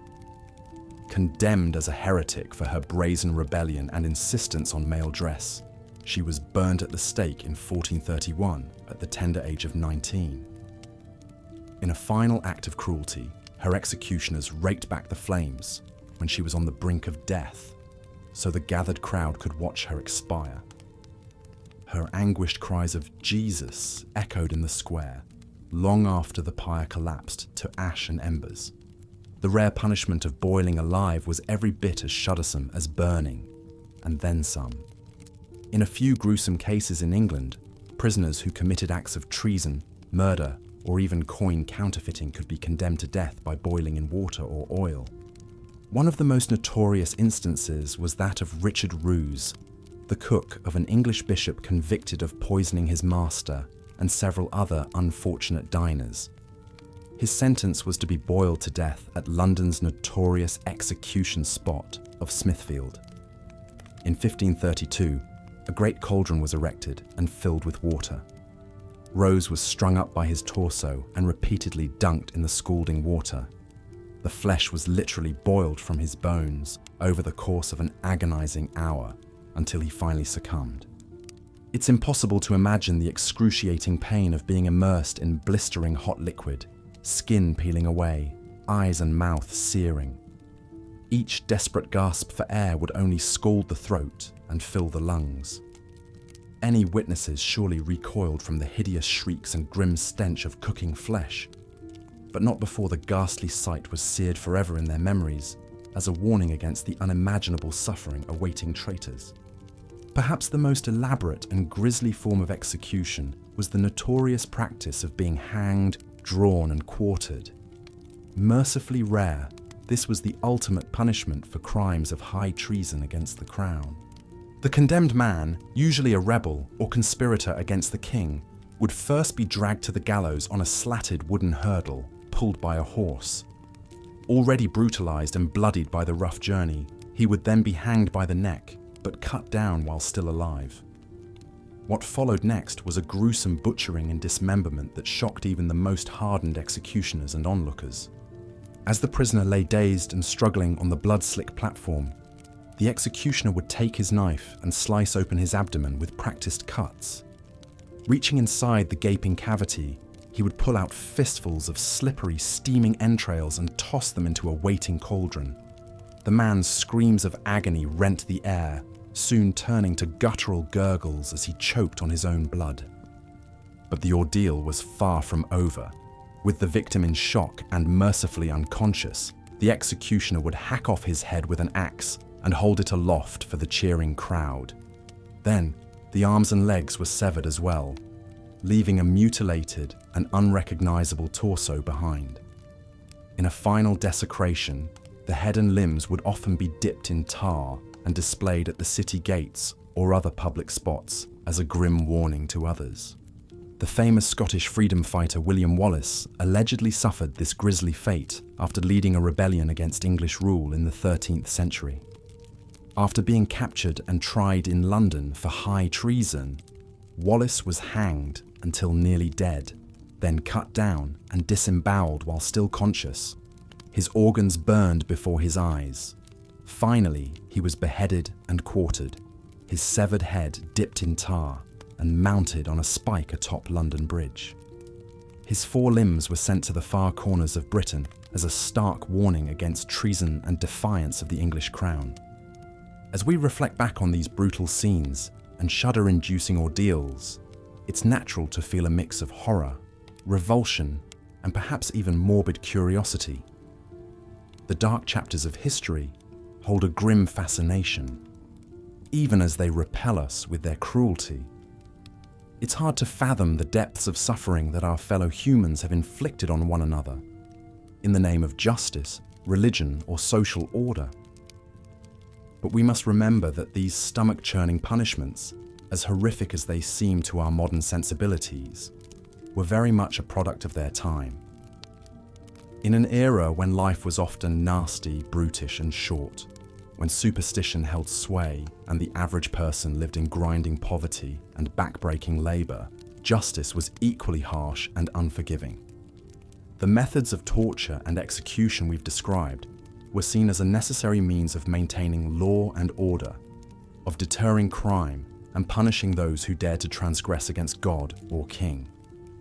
They were a visceral reminder of the immense power wielded by the state and the church, and the terrible consequences of defying that power. It's also worth noting that many of these gruesome practices persisted well beyond the medieval era. While the Middle Ages are often portrayed as a particularly barbaric and backwards time, the truth is that torture, mutilation, and grisly executions continued into the early modern period of the 1500s to 1800s. The rack, for instance, was still in use during the Tudor era in England, employed to extract confessions from religious and political prisoners. Burning at the stake reached a peak during the Protestant Reformation, when both Catholic and Protestant authorities used it to punish heretics on both sides. And hanging, drawing, and quartering remained on the books as a punishment for treason in England until the early 1800s, although it was used more sparingly by then. So as much as we might like to relegate these horrors to a distant, unenlightened past, the fact is that they were very much a part of the fabric of European society for centuries. Only gradually, with the spread of Enlightenment ideals of reason, justice, and human rights in the 1700s and 1800s, did these grim rituals of death and suffering begin to fade into history. Today, we look back on the savageries of the past with a mix of fascinated horror and solemn reverence for those who suffered unimaginable agonies.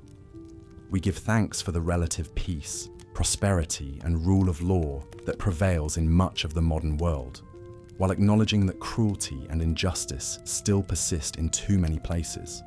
But perhaps, by confronting and remembering the darkest deeds of history, we can renew our commitment to building a world of greater compassion, dignity, and mercy for all. A world where no one need fear the rack, the stake, or the hangman's noose. A world where justice is tempered with wisdom, and where even the lowliest among us is treated with respect. As you drift off to sleep, pondering these heavy themes, take comfort in the progress we've made, and the countless souls who worked to bend the arc of history towards justice. While the past may be stained with blood and tears, the future is ours to shape into something brighter. Sweet dreams of a better world to come, however slow and halting the journey there may be. As night falls over a medieval village, the only light comes from flickering torches illuminating the grim stone walls of the local lord's castle.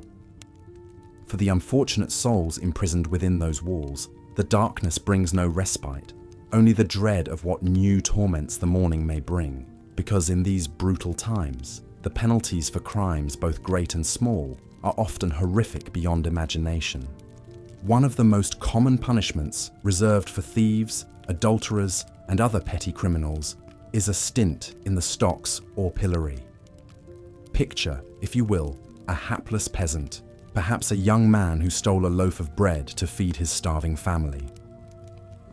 He is dragged into the village square and locked into a wooden frame, his head and hands protruding through holes, unable to move or hide his face. For hours or even days, he is subjected to the jeers and taunts of the locals, who pelt him with rotten fruit and vegetables until he is covered in putrid filth. The stench attracts flies, which buzz around his head incessantly. His muscles cramp agonizingly, but he cannot shift position. It is a slow, humiliating torture. For more serious offenses, the punishments grow harsher still. Thieves may be subjected to branding, their flesh seared with a red-hot iron bearing the letter T as a permanent mark of their crimes. Imagine the acrid scent of burning skin, the screams of agony as the iron is pressed into the cheek or forehead, leaving a ravaged, blistered weal. The pain is excruciating, but the shame is in some ways worse. From that day forward, the marked criminal is shunned by all, unable to find work or lodging, forever an outcast. One such branded thief was a woman named Alice Reeves in the 14th century London. Desperate to provide for her 3 young children after her husband died, Alice pilfered a silver candlestick from a merchant's home, where she worked as a maid. She was caught trying to pawn the item. At her trial, the court decreed that as this was her first offence, she would be spared execution. Instead, she would be branded on the cheek and released. As the iron was heated in the courtroom fireplace, Alice trembled and wept, begging for mercy. Her pleas fell on deaf ears. The bailiff seized her head and pressed the searing metal against her face as she screamed. The stench of burnt flesh filled the chamber. When the iron was removed, it took some of her skin with it, leaving the tea burned into her cheekbone. Alice was cast out onto the street, crying in pain and despair, her life forever ruined by one desperate mistake. But even branding pales in comparison to the ordeals inflicted on prisoners in torture chambers. Many medieval castles had these dank, windowless cells, where the work of extracting confessions took place away from prying eyes. The dungeons reeked of mould, human waste, and fear. In the flickering torchlight, an array of gruesome devices hung on the walls: tongs, pincers, irons. When the castle's lord or inquisitor wished to interrogate a prisoner, they would have the accused brought to the chamber in shackles. A common torture was the rack, a wooden frame fitted with ropes and cranks. The prisoner would be tied down, arms and legs outstretched. Then the torturer would turn the cranks, tightening the ropes, slowly stretching the limbs. Joints would strain against their sockets. Ligaments would start to tear. Bones would crack. The agony was unbearable. Many prisoners would confess to anything, true or not, just to make the pain stop. Imagine a man accused of plotting against his king, dragged screaming to the rack in the middle of the night. He proclaims his innocence even as his arms are wrenched up above his head and his ankles bound. The splintery wood digs into his back as the ropes pull tighter and tighter. He prays aloud, promising God that he will be good, that he will never sin again if only the torment will end. The crank turns. His shoulders start to pop from their sockets, and his prayers dissolve into agonized wailing. The torturer asks again for a confession. At first, the prisoner refuses, but as the pressure builds and his muscles begin to tear, he breaks. In a hoarse, ragged scream, he admits to treason, black magic, devil worship, anything his accuser suggests. All lies, but the lies will buy him a quicker death than the slow ruin of the rack. Torture was not limited to stretching. Thumbscrews were a common and excruciating method of extracting information. These crude metal vices were tightened around the fingers or toes, slowly crushing them to pulp as the prisoner shrieked in agony. The pain was so intense that many victims would pass out. They would be revived with buckets of freezing water, only to have the screws tightened further until the bones splintered. The ruined digits would often have to be amputated later, leaving the survivor maimed. Another brutal technique was the strappado, a kind of reverse hanging. The accused would have their hands bound behind their back and then be hoisted into the air by a rope tied to their wrists. The weight of their body would wrench their arms backward and upward, dislocating the shoulders with a sickening pop. Prisoners would be dropped and raised repeatedly, each time tearing the joints further out of their sockets until they confessed or lost consciousness. Some accounts describe weights being tied to the victim's feet to increase the strain on the arms. It was an absolutely excruciating ordeal. One of the best documented cases of strappado torture was that of the Templar Knights in the early 1300s. This powerful Catholic military order was accused of heresy and witchcraft by King Philip IV of France, who coveted their wealth. Dozens of Templars, including the elderly Grand Master Jacques de Molay, were arrested and brutally tortured by royal inquisitors.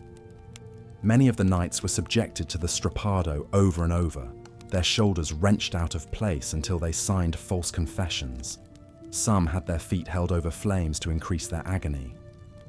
Under such duress, it's no wonder these battle-hardened warriors broke and admitted to all manner of blasphemy and depravity. In the end, de Molay and many of his men were burned at the stake based on confessions extracted through torture. It was a grim end to a once noble order. As horrific as torture was, at least its victims usually survived, if maimed and traumatized. Those condemned to execution faced an even more nightmarish fate. One of the milder execution methods was beheading. It was considered a quick, merciful death, and was thus often reserved for nobles and royalty. In reality, beheading was still a gory, agonizing ordeal. Contrary to popular belief, the severed head does not die instantly. Experts believe it may retain consciousness for up to 10 seconds based on studies of other guillotined animals. Most medieval beheadings were performed with an axe or sword, not a single-stroke guillotine. This made the process even more prolonged and painful. It could take multiple blows to fully decapitate the condemned, especially if the executioner was inexperienced, hesitant, or simply inept. One of the most famously botched beheadings was that of Mary, Queen of Scots, in 1587. After a lifetime of controversy, conspiracy, and imprisonment, Mary was condemned to death for plotting to assassinate her cousin, Queen Elizabeth of England. On the fateful morning, Mary mounted the scaffold draped in black, clutching a prayer book. After a final prayer, she gracefully knelt and placed her head on the block, her grey hair tucked into a coif. The axeman took his position and raised his blade, but his first blow missed Mary's slender neck and struck the back of her head, shattering her skull. She let out a groan, her body twitching. It took 2 more hacking blows to finally sever her head, the blood spurting in vivid crimson jets over the wooden platform. As the executioner lifted the detached head by the hair to show the crowd, he famously proclaimed, "God save the Queen," in reference to Elizabeth. But to his horror, he was left grasping only Mary's wig. Her head tumbled to the ground and rolled, coming to rest face up, the lips still moving in silent prayer. It was a gruesome end for the once lovely Scottish Queen. Hanging was an even more common form of capital punishment, especially for commoners. The traditional short drop method did not break the neck. Rather, it strangled the condemned to death slowly, often taking many agonizing minutes of kicking and writhing at rope's end. Witnesses described the faces of the hanged turning mottled shades of purple and black, their eyes bulging hideously, their tongues protruding. Some would foam at the mouth, their bowels and bladders loosening to soil their clothes. It was a horrible, ignominious way to die. Public hangings were a popular spectacle, drawing huge crowds. Imagine the scene: a warm summer morning, the sun glinting off the dew-dampened grass.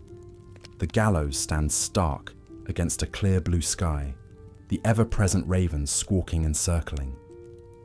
A hush falls over the gathered throng as the condemned is led out, hands bound, a rough hemp noose draped around their neck.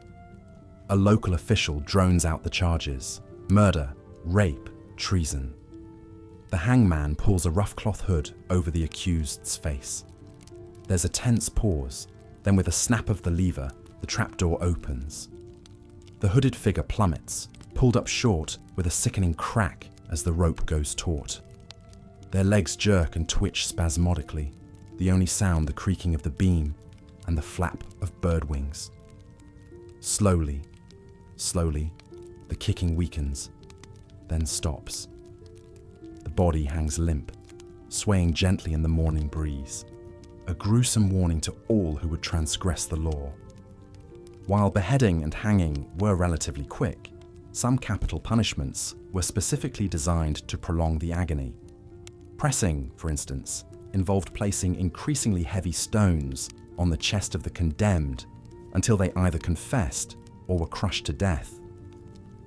The stones would be added gradually, the weight growing from uncomfortable to painful to unbearable.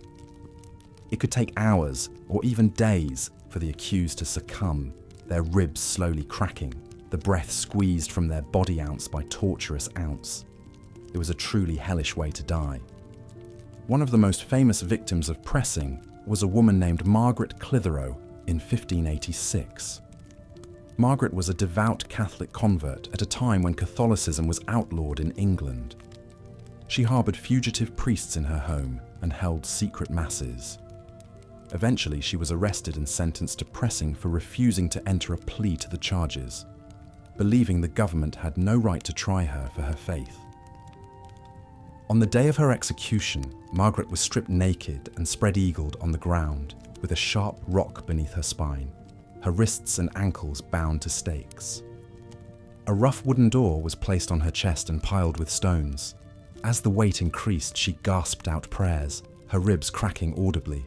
For 15 agonizing minutes, more and more rocks were heaped on, witnesses marveling at her stoic endurance. With a final tortured gasp, Margaret's sternum shattered and her heart was crushed. In later years, she would be celebrated as a Catholic martyr who died for her beliefs. But in the moment, she was just another broken body, sacrificed to the brutality of the age. Even more horrendous punishments awaited those convicted of heresy, witchcraft, or treason. Burning at the stake was a common sentence for these crimes against God. The condemned would be tied to a tall wooden post in the town square, bundles of firewood stacked around their feet. As crowds watched in eager anticipation, the kindling would be set alight, the flames licking hungrily upwards. The fire would build slowly, the heat growing more intense second by second. Smoke would sting the eyes and choke the breath of the accused. Their clothes would catch, the fabric shriveling away to leave blistering, blackening skin. Fat would start to melt and sizzle sickeningly. Eventually the flames would reach the face, the hair igniting in a brief corona before the flesh began to char and peel away. The screaming was said to be unimaginable, high, shrill, almost inhuman.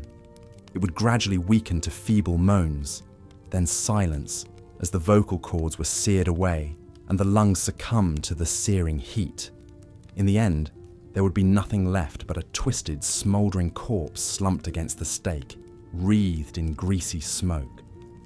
Perhaps the most famous victim of burning was Joan of Arc, the teenage French peasant girl turned visionary military leader.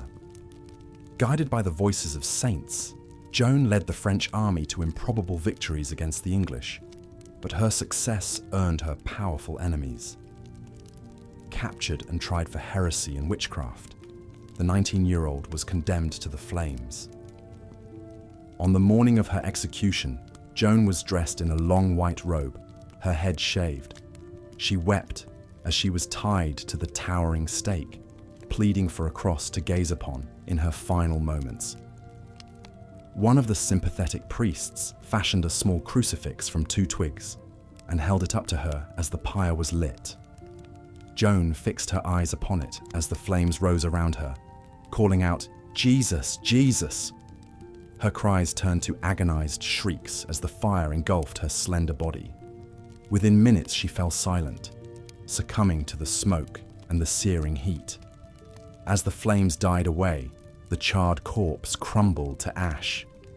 In a cruel twist, Joan's remains were cast into the river to prevent them being collected as holy relics.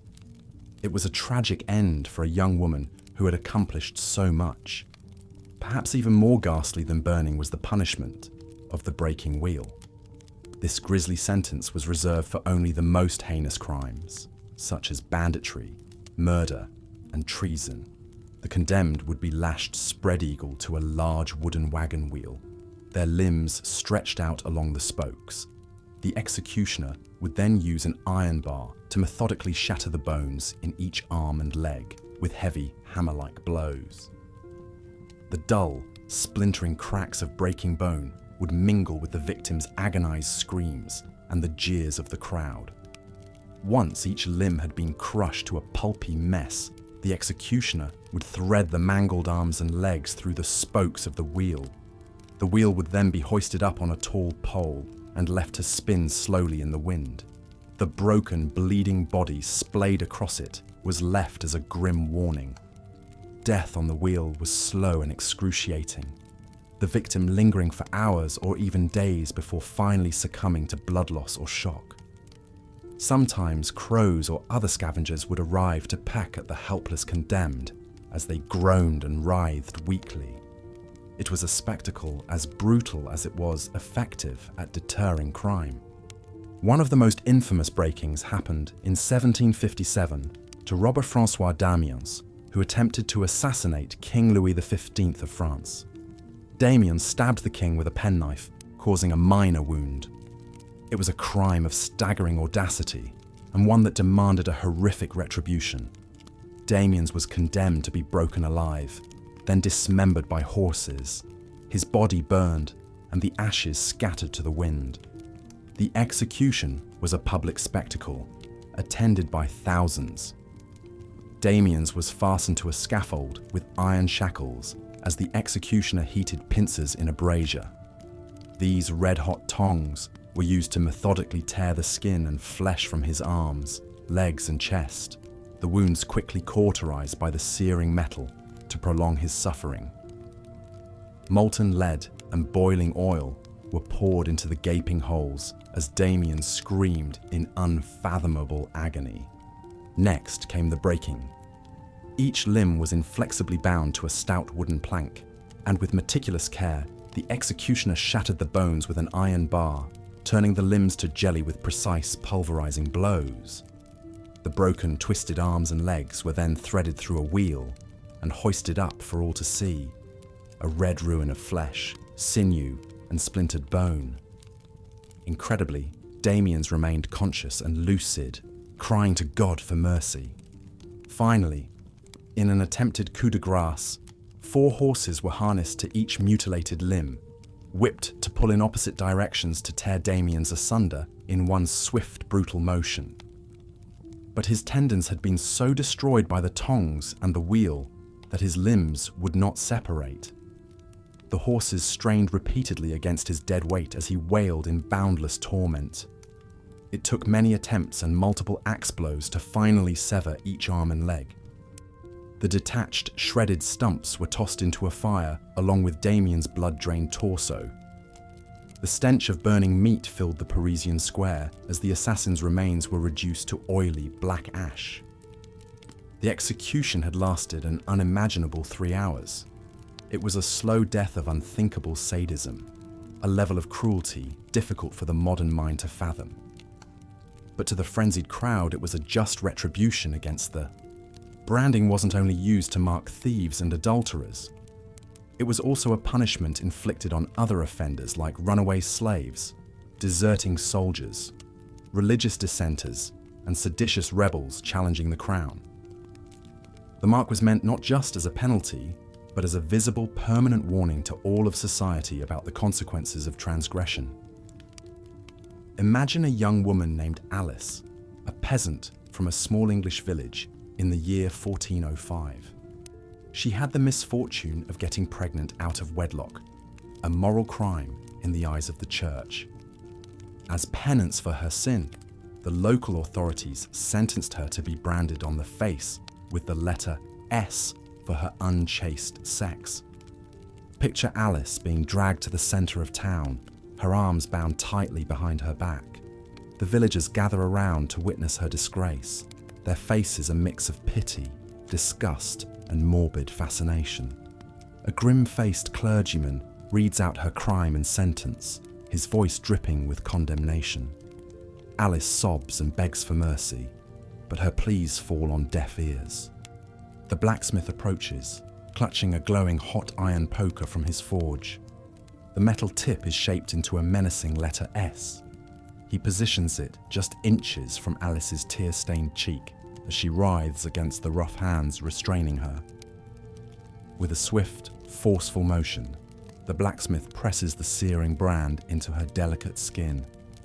Alice lets out an ungodly shriek of agony as smoke rises from her branded flesh.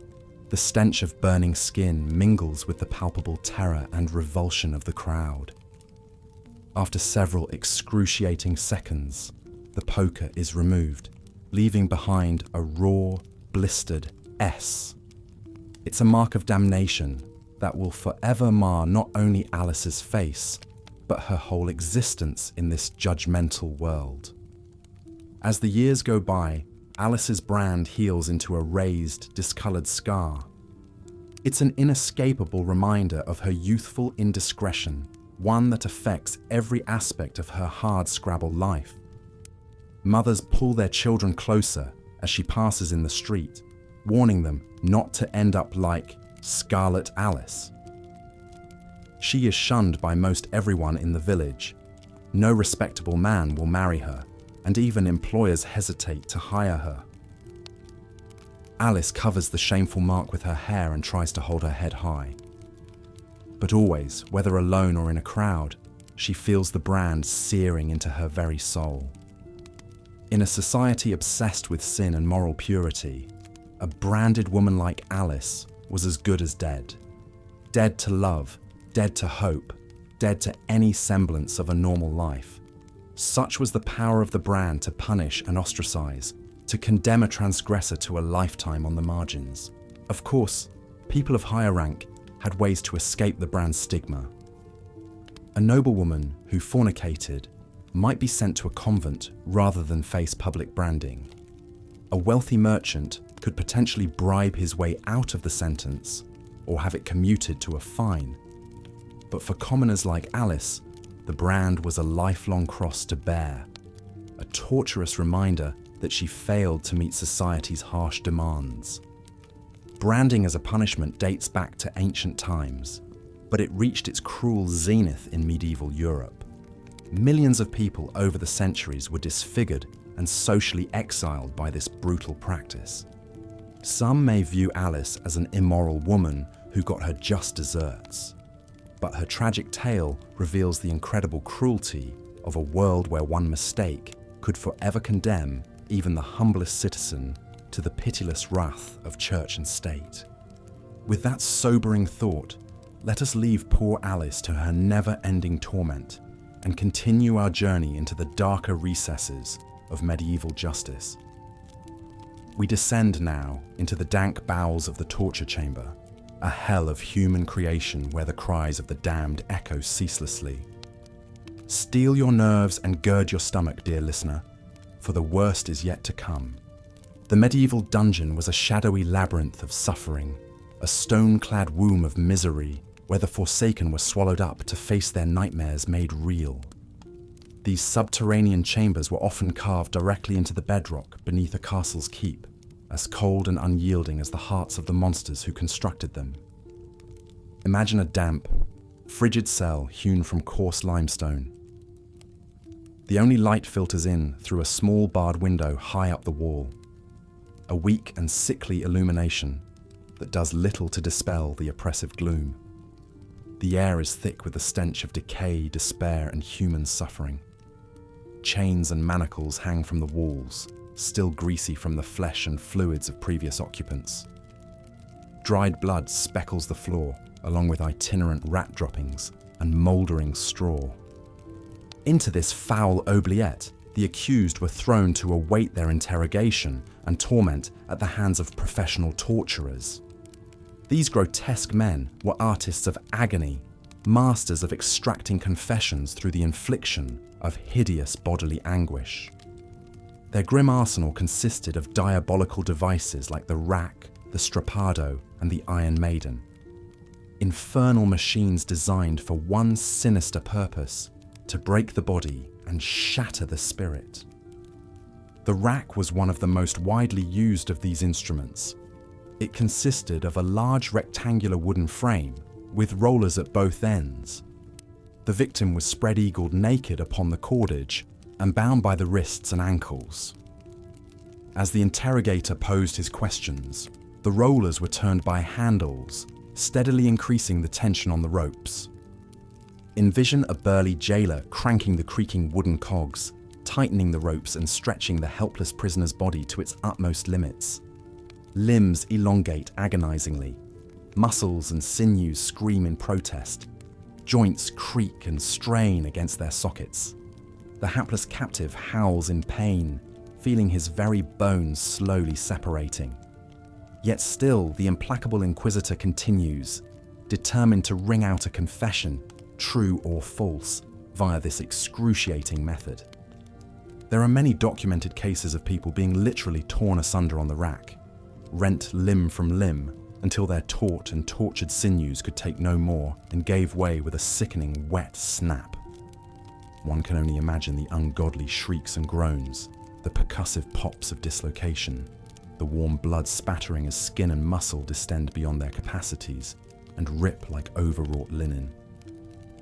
Of course, the skilled torturer aimed to draw out the torment for as long as possible, bringing his subject to the very edge of annihilation before backing off, allowing the extorted admission or accusation to spill forth from cracked, parched lips.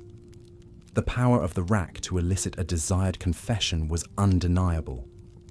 And that was the true evil of the device, more than even the grievous physical wounds it inflicted. A person would say anything, invent any fiction, condemn any innocent, to halt the hell of the rack. Consider the case of Nicholas Braun, an English papist implicated in a plot against King James I in 1604. Agents of the Crown arrested Braun and put him to the rack, stretching him mercilessly for hours on end. Delirious with pain, the young priest invented wild stories about a conspiracy between the Pope and the Spanish to invade England and assassinate the monarch. None of it was true, but the tormented Braun would have gladly denounced his own mother if it would relieve his suffering on the rack. Such was the insanity-inducing power of this vile apparatus. The rack left its mangled victims permanently scarred, both in body and in mind. Assuming they even survived the ordeal, they often lost the use of tortured limbs, developed chronic pain in overextended joints, and were haunted by searing dread and the nightmare sounds of their own anguished screams. And always, in the lurid theatre of their memories, there would remain the leering faces of their tormentors, their hands on the rollers, asking, always asking, as they strained and contorted on the very precipice of human endurance. So vivid was this torture, so indelible its cruel brand on the psyche, that some prisoners continued to have startling confessions spill unbidden from their lips long after their stint on the rack was over. A few were so shattered that they went to the gallows reciting the fictitious crimes squeezed out of them, the false witness beaten out of their broken flesh by the pitiless machinery of the medieval Inquisition. With a rueful sigh, we turn now from the rack and its wretched recipients. But do not unclench yet, gentle listener, for our macabre tour of dungeon depravities has only begun. More monstrous devices await in the gloom, each more fiendishly conceived than the last. So down, down we go, spiraling into a Stygian pit of institutionalized torment, where no glimmer of benevolence or mercy can penetrate. After the Catholic woman Margaret Clitheroe was slowly pressed to death over 15 agonizing minutes for the crime of harboring priests, her broken body was put on grotesque public display. Her fate served as a chilling warning to others who might defy the laws against Catholicism, yet many continue to risk the same terrible punishment to secretly practice their forbidden faith. Such religious persecution was all too common in medieval Europe. Charges of heresy could result in the most dreadful deaths, often by burning at the stake. One of history's most famous victims of this cruel sentence was the French peasant girl turned military leader, Joan of Arc. Joan's early life gave little indication of her extraordinary destiny. Born to humble farmers around the year 1412, she had a fairly typical peasant childhood.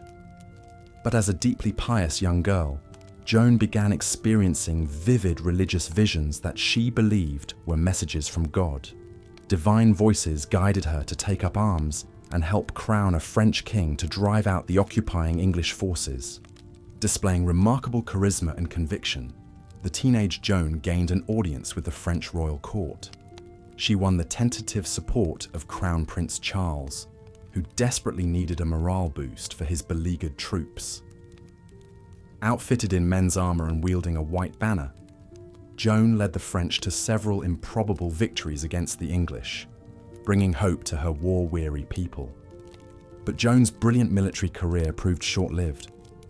In 1430, she was captured by enemy soldiers loyal to England and put on trial for heresy and witchcraft. In a sham inquisition, hostile clerics tried to trap the illiterate farm girl with theological wordplay.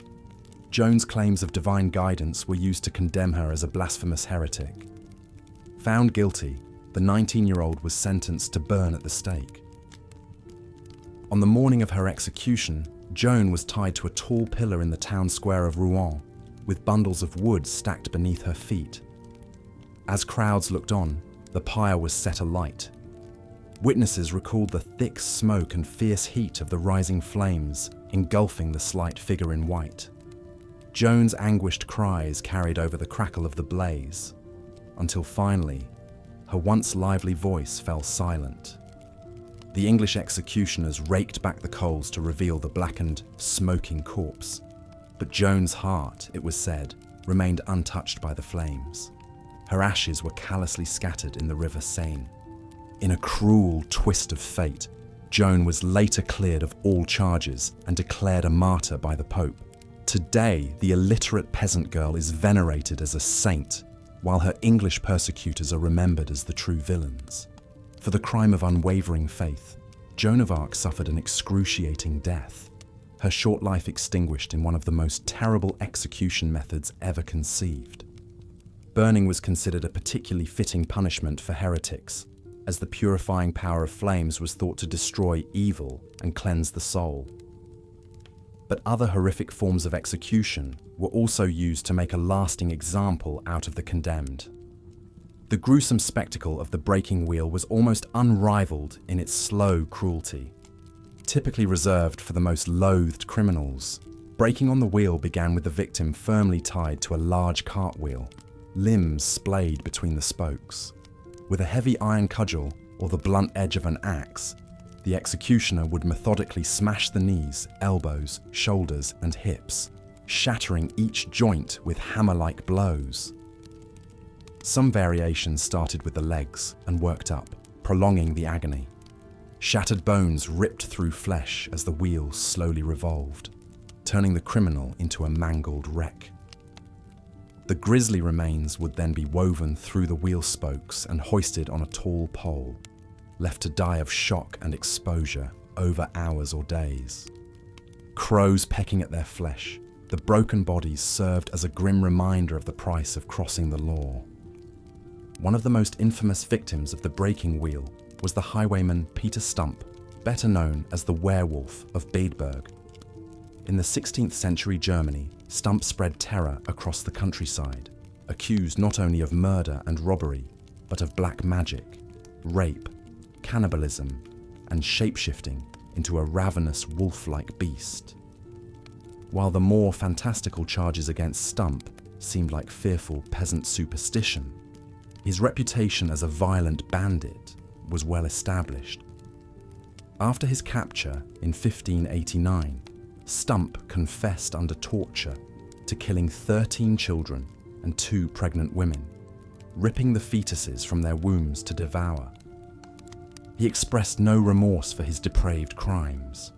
Condemned as an incorrigible menace to society, Stump was sentenced to a singularly brutal combination of punishments. On the day of his public execution, the werewolf of Bedburg was first lashed to a wooden wheel. The executioner took his time pulverizing each of Stump's limbs, drawing out his blood-curdling howls. With the wheel slowly rotating, the bandit's shattered arms and legs flopped about obscenely, to the horror and fascination of the crowd. But Stump's ordeal was far from over. Next, his mangled body was unbound, and fastened to a sturdy table.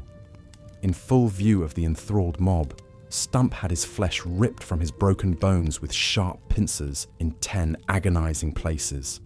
The mutilated highwayman was then finally put out of his misery by beheading. As a final insult, Stump's corpse was burned to ashes, denying him a Christian burial. His torture and execution was remembered for generations as a reminder of the savagery of the law, and the even greater savagery of the criminals who lived outside it. Such extreme public punishments were considered a necessary deterrent to maintain order in a harsh, lawless time. Another exceptionally cruel method of execution with an audience in mind was boiling alive. The terrible spectacle of a human being slowly cooked to death was sure to leave an impression on even the most jaded medieval minds. The practice of boiling criminals alive dates back to ancient Babylonia and was used throughout the medieval period for crimes like coin counterfeiting, poisoning, and murder. A large kettle or cauldron was filled with water, oil, tar, or even molten lead and placed over a roaring fire.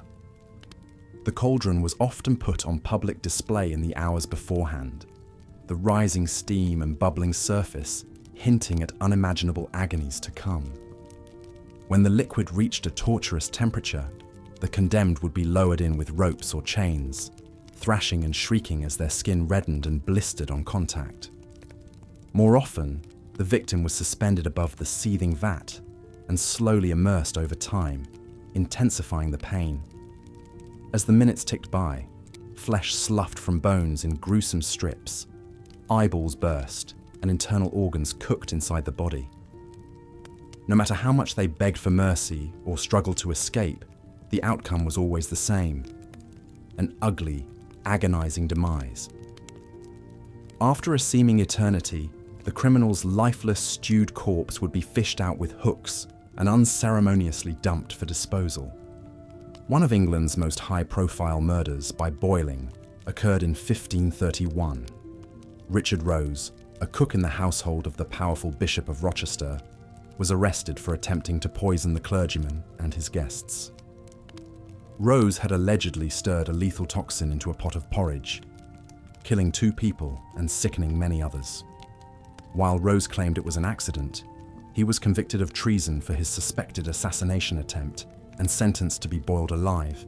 To make an example of Rose, King Henry VIII ordered a special Act of Parliament just for the occasion, declaring that all prisoners condemned for poison would henceforth share the cook's horrific fate. On the day of the execution, Rose was paraded through the streets of London to the cheers and jeers of the crowd. At the gruesome scene, he was bound and suspended with ropes over a bubbling cauldron. As he was slowly lowered in, inch by torturous inch, Rose's agonized wails filled the air. Londoners looked on in morbid glee as the poisoner was boiled to death before their eyes in a show of royal authority. Rose's ghastly execution stood for centuries as a warning against crossing the crown and the reviled crime of poisoning. Perhaps the only medieval punishment even more notorious than boiling alive was the dreadful practice of hanging, drawing, and quartering.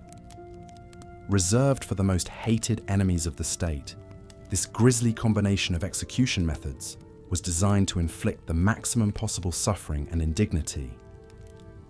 The ritual of hanging, drawing, and quartering usually began with the condemned being tied to a wooden hurdle or fence panel and dragged through the streets by a horse.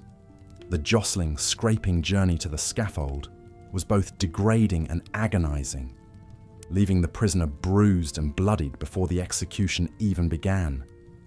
Upon reaching the public square, a jeering crowd gathered to witness the spectacle. The first step was hanging, but only partially.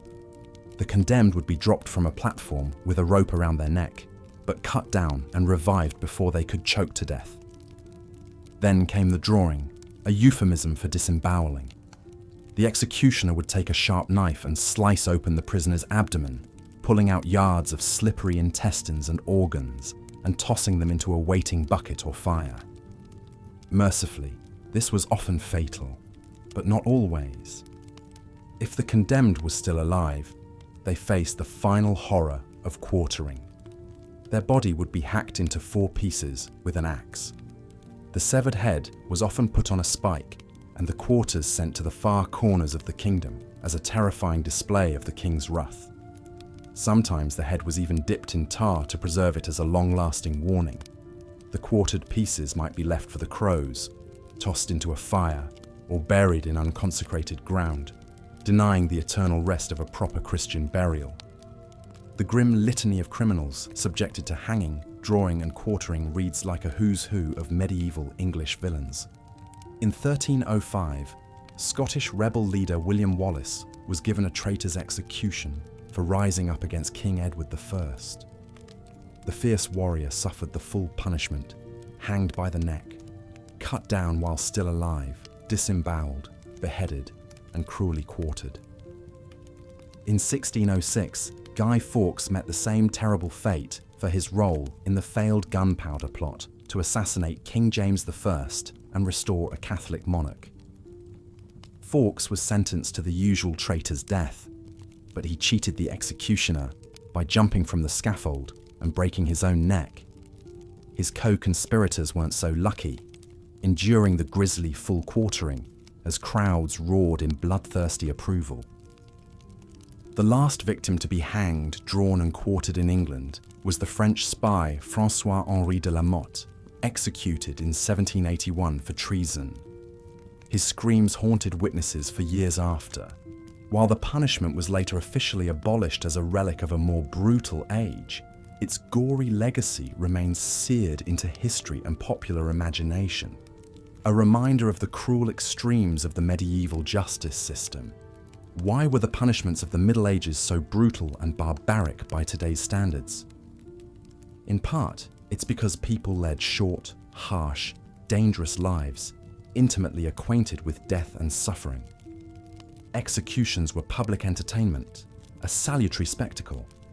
There was little sympathy for the cruel fates of criminals and outcasts.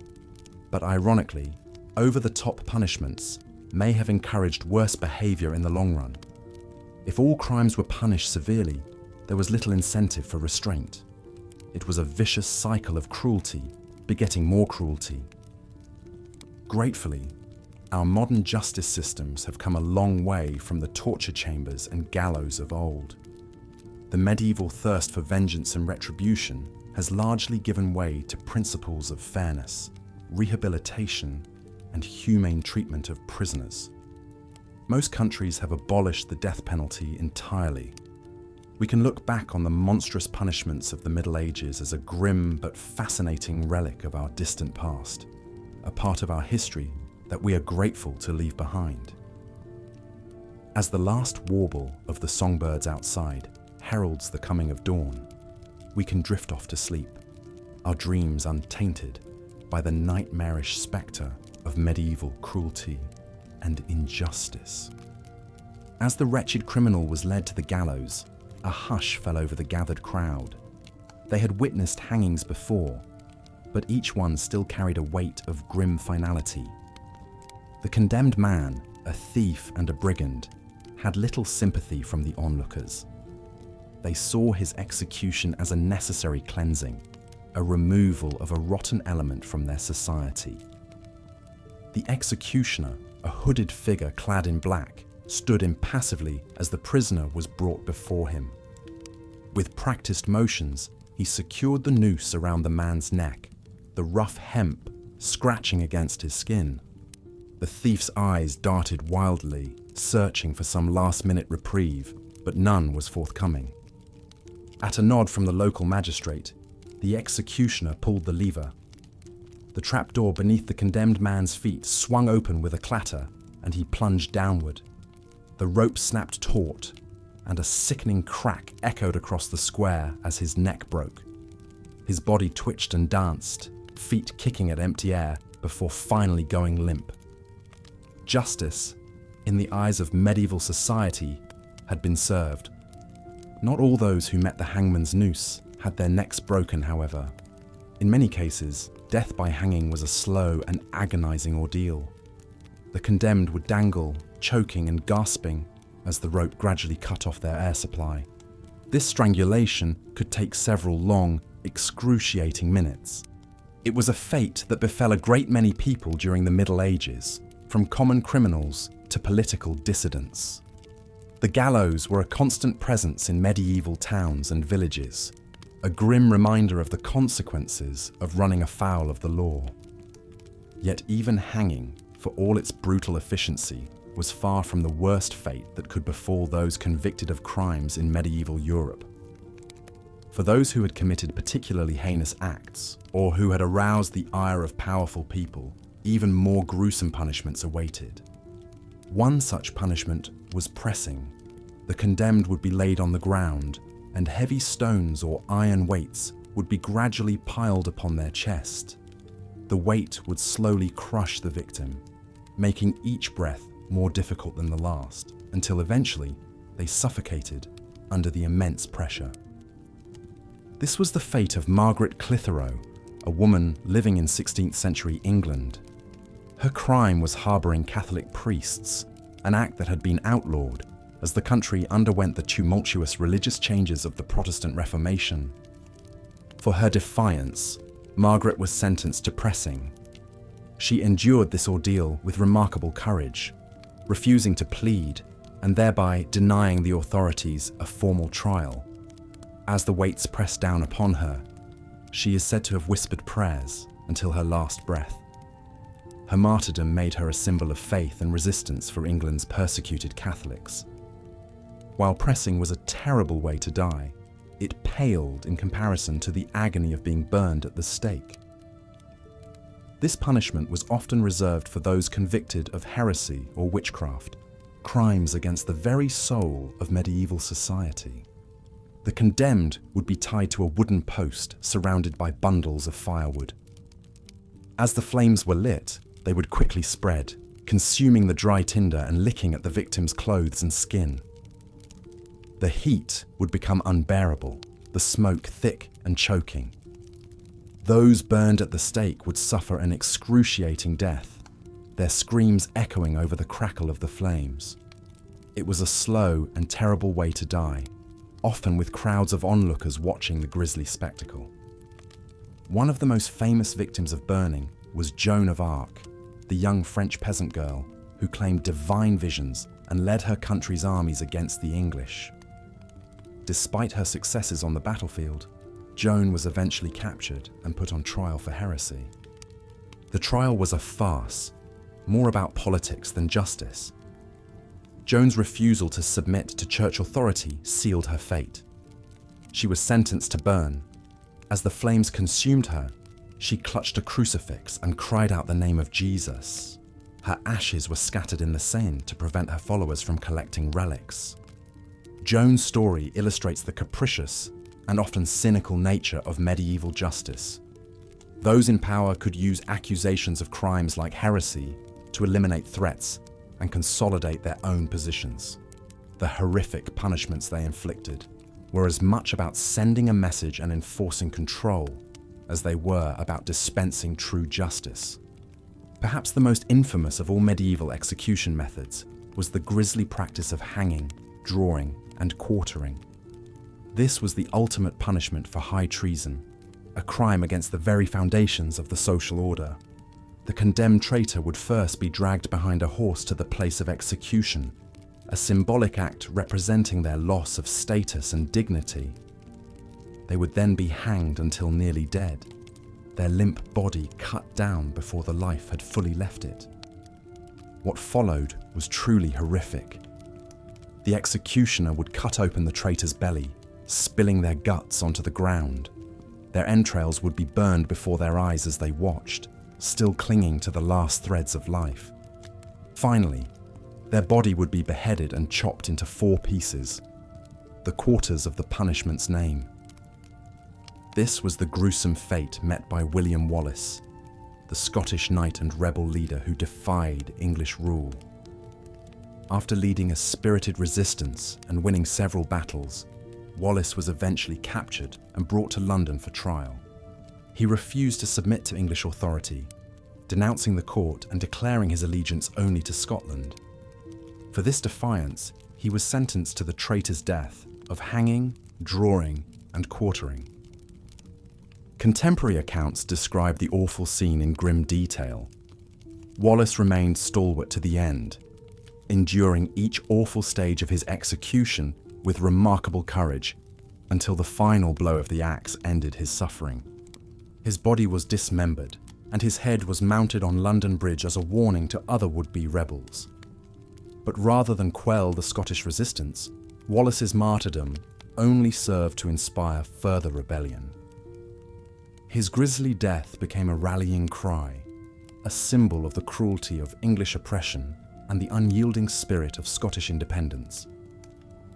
As we reflect on these dark chapters of history, it's easy to feel a sense of horror and revulsion. The cruelty and brutality of medieval justice can seem almost incomprehensible to modern sensibilities. It's important to remember, however, that these practices didn't end with the Middle Ages. Many of these gruesome punishments continued well into the early modern period, and echoes of them can still be seen in some parts of the world today. Yet we can also take heart in the progress that has been made.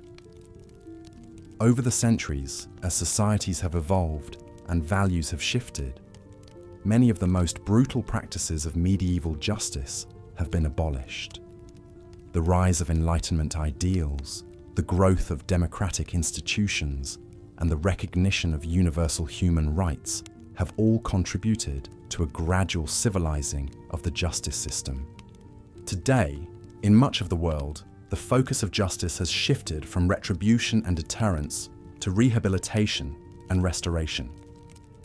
While the system is far from perfect and injustices still occur, we have come a long way from the dark days of the medieval dungeon and the public scaffold. As we drift off to sleep, we can be grateful for the relative peace and security that we enjoy in the modern world. The horrors of history, while important to remember and learn from, need not haunt our dreams. Instead, we can rest easy, secure in the knowledge that we live in a time of greater justice, greater compassion, and greater hope for a brighter future. And with that thought, dear listener, I bid you good night. May your dreams be filled not with the dark shadows of the past, but with the warm light of a better tomorrow. If you've enjoyed this journey through history, be sure to like and subscribe. There are many more tales to tell, and I look forward to sharing them with you. Until next time, sleep well.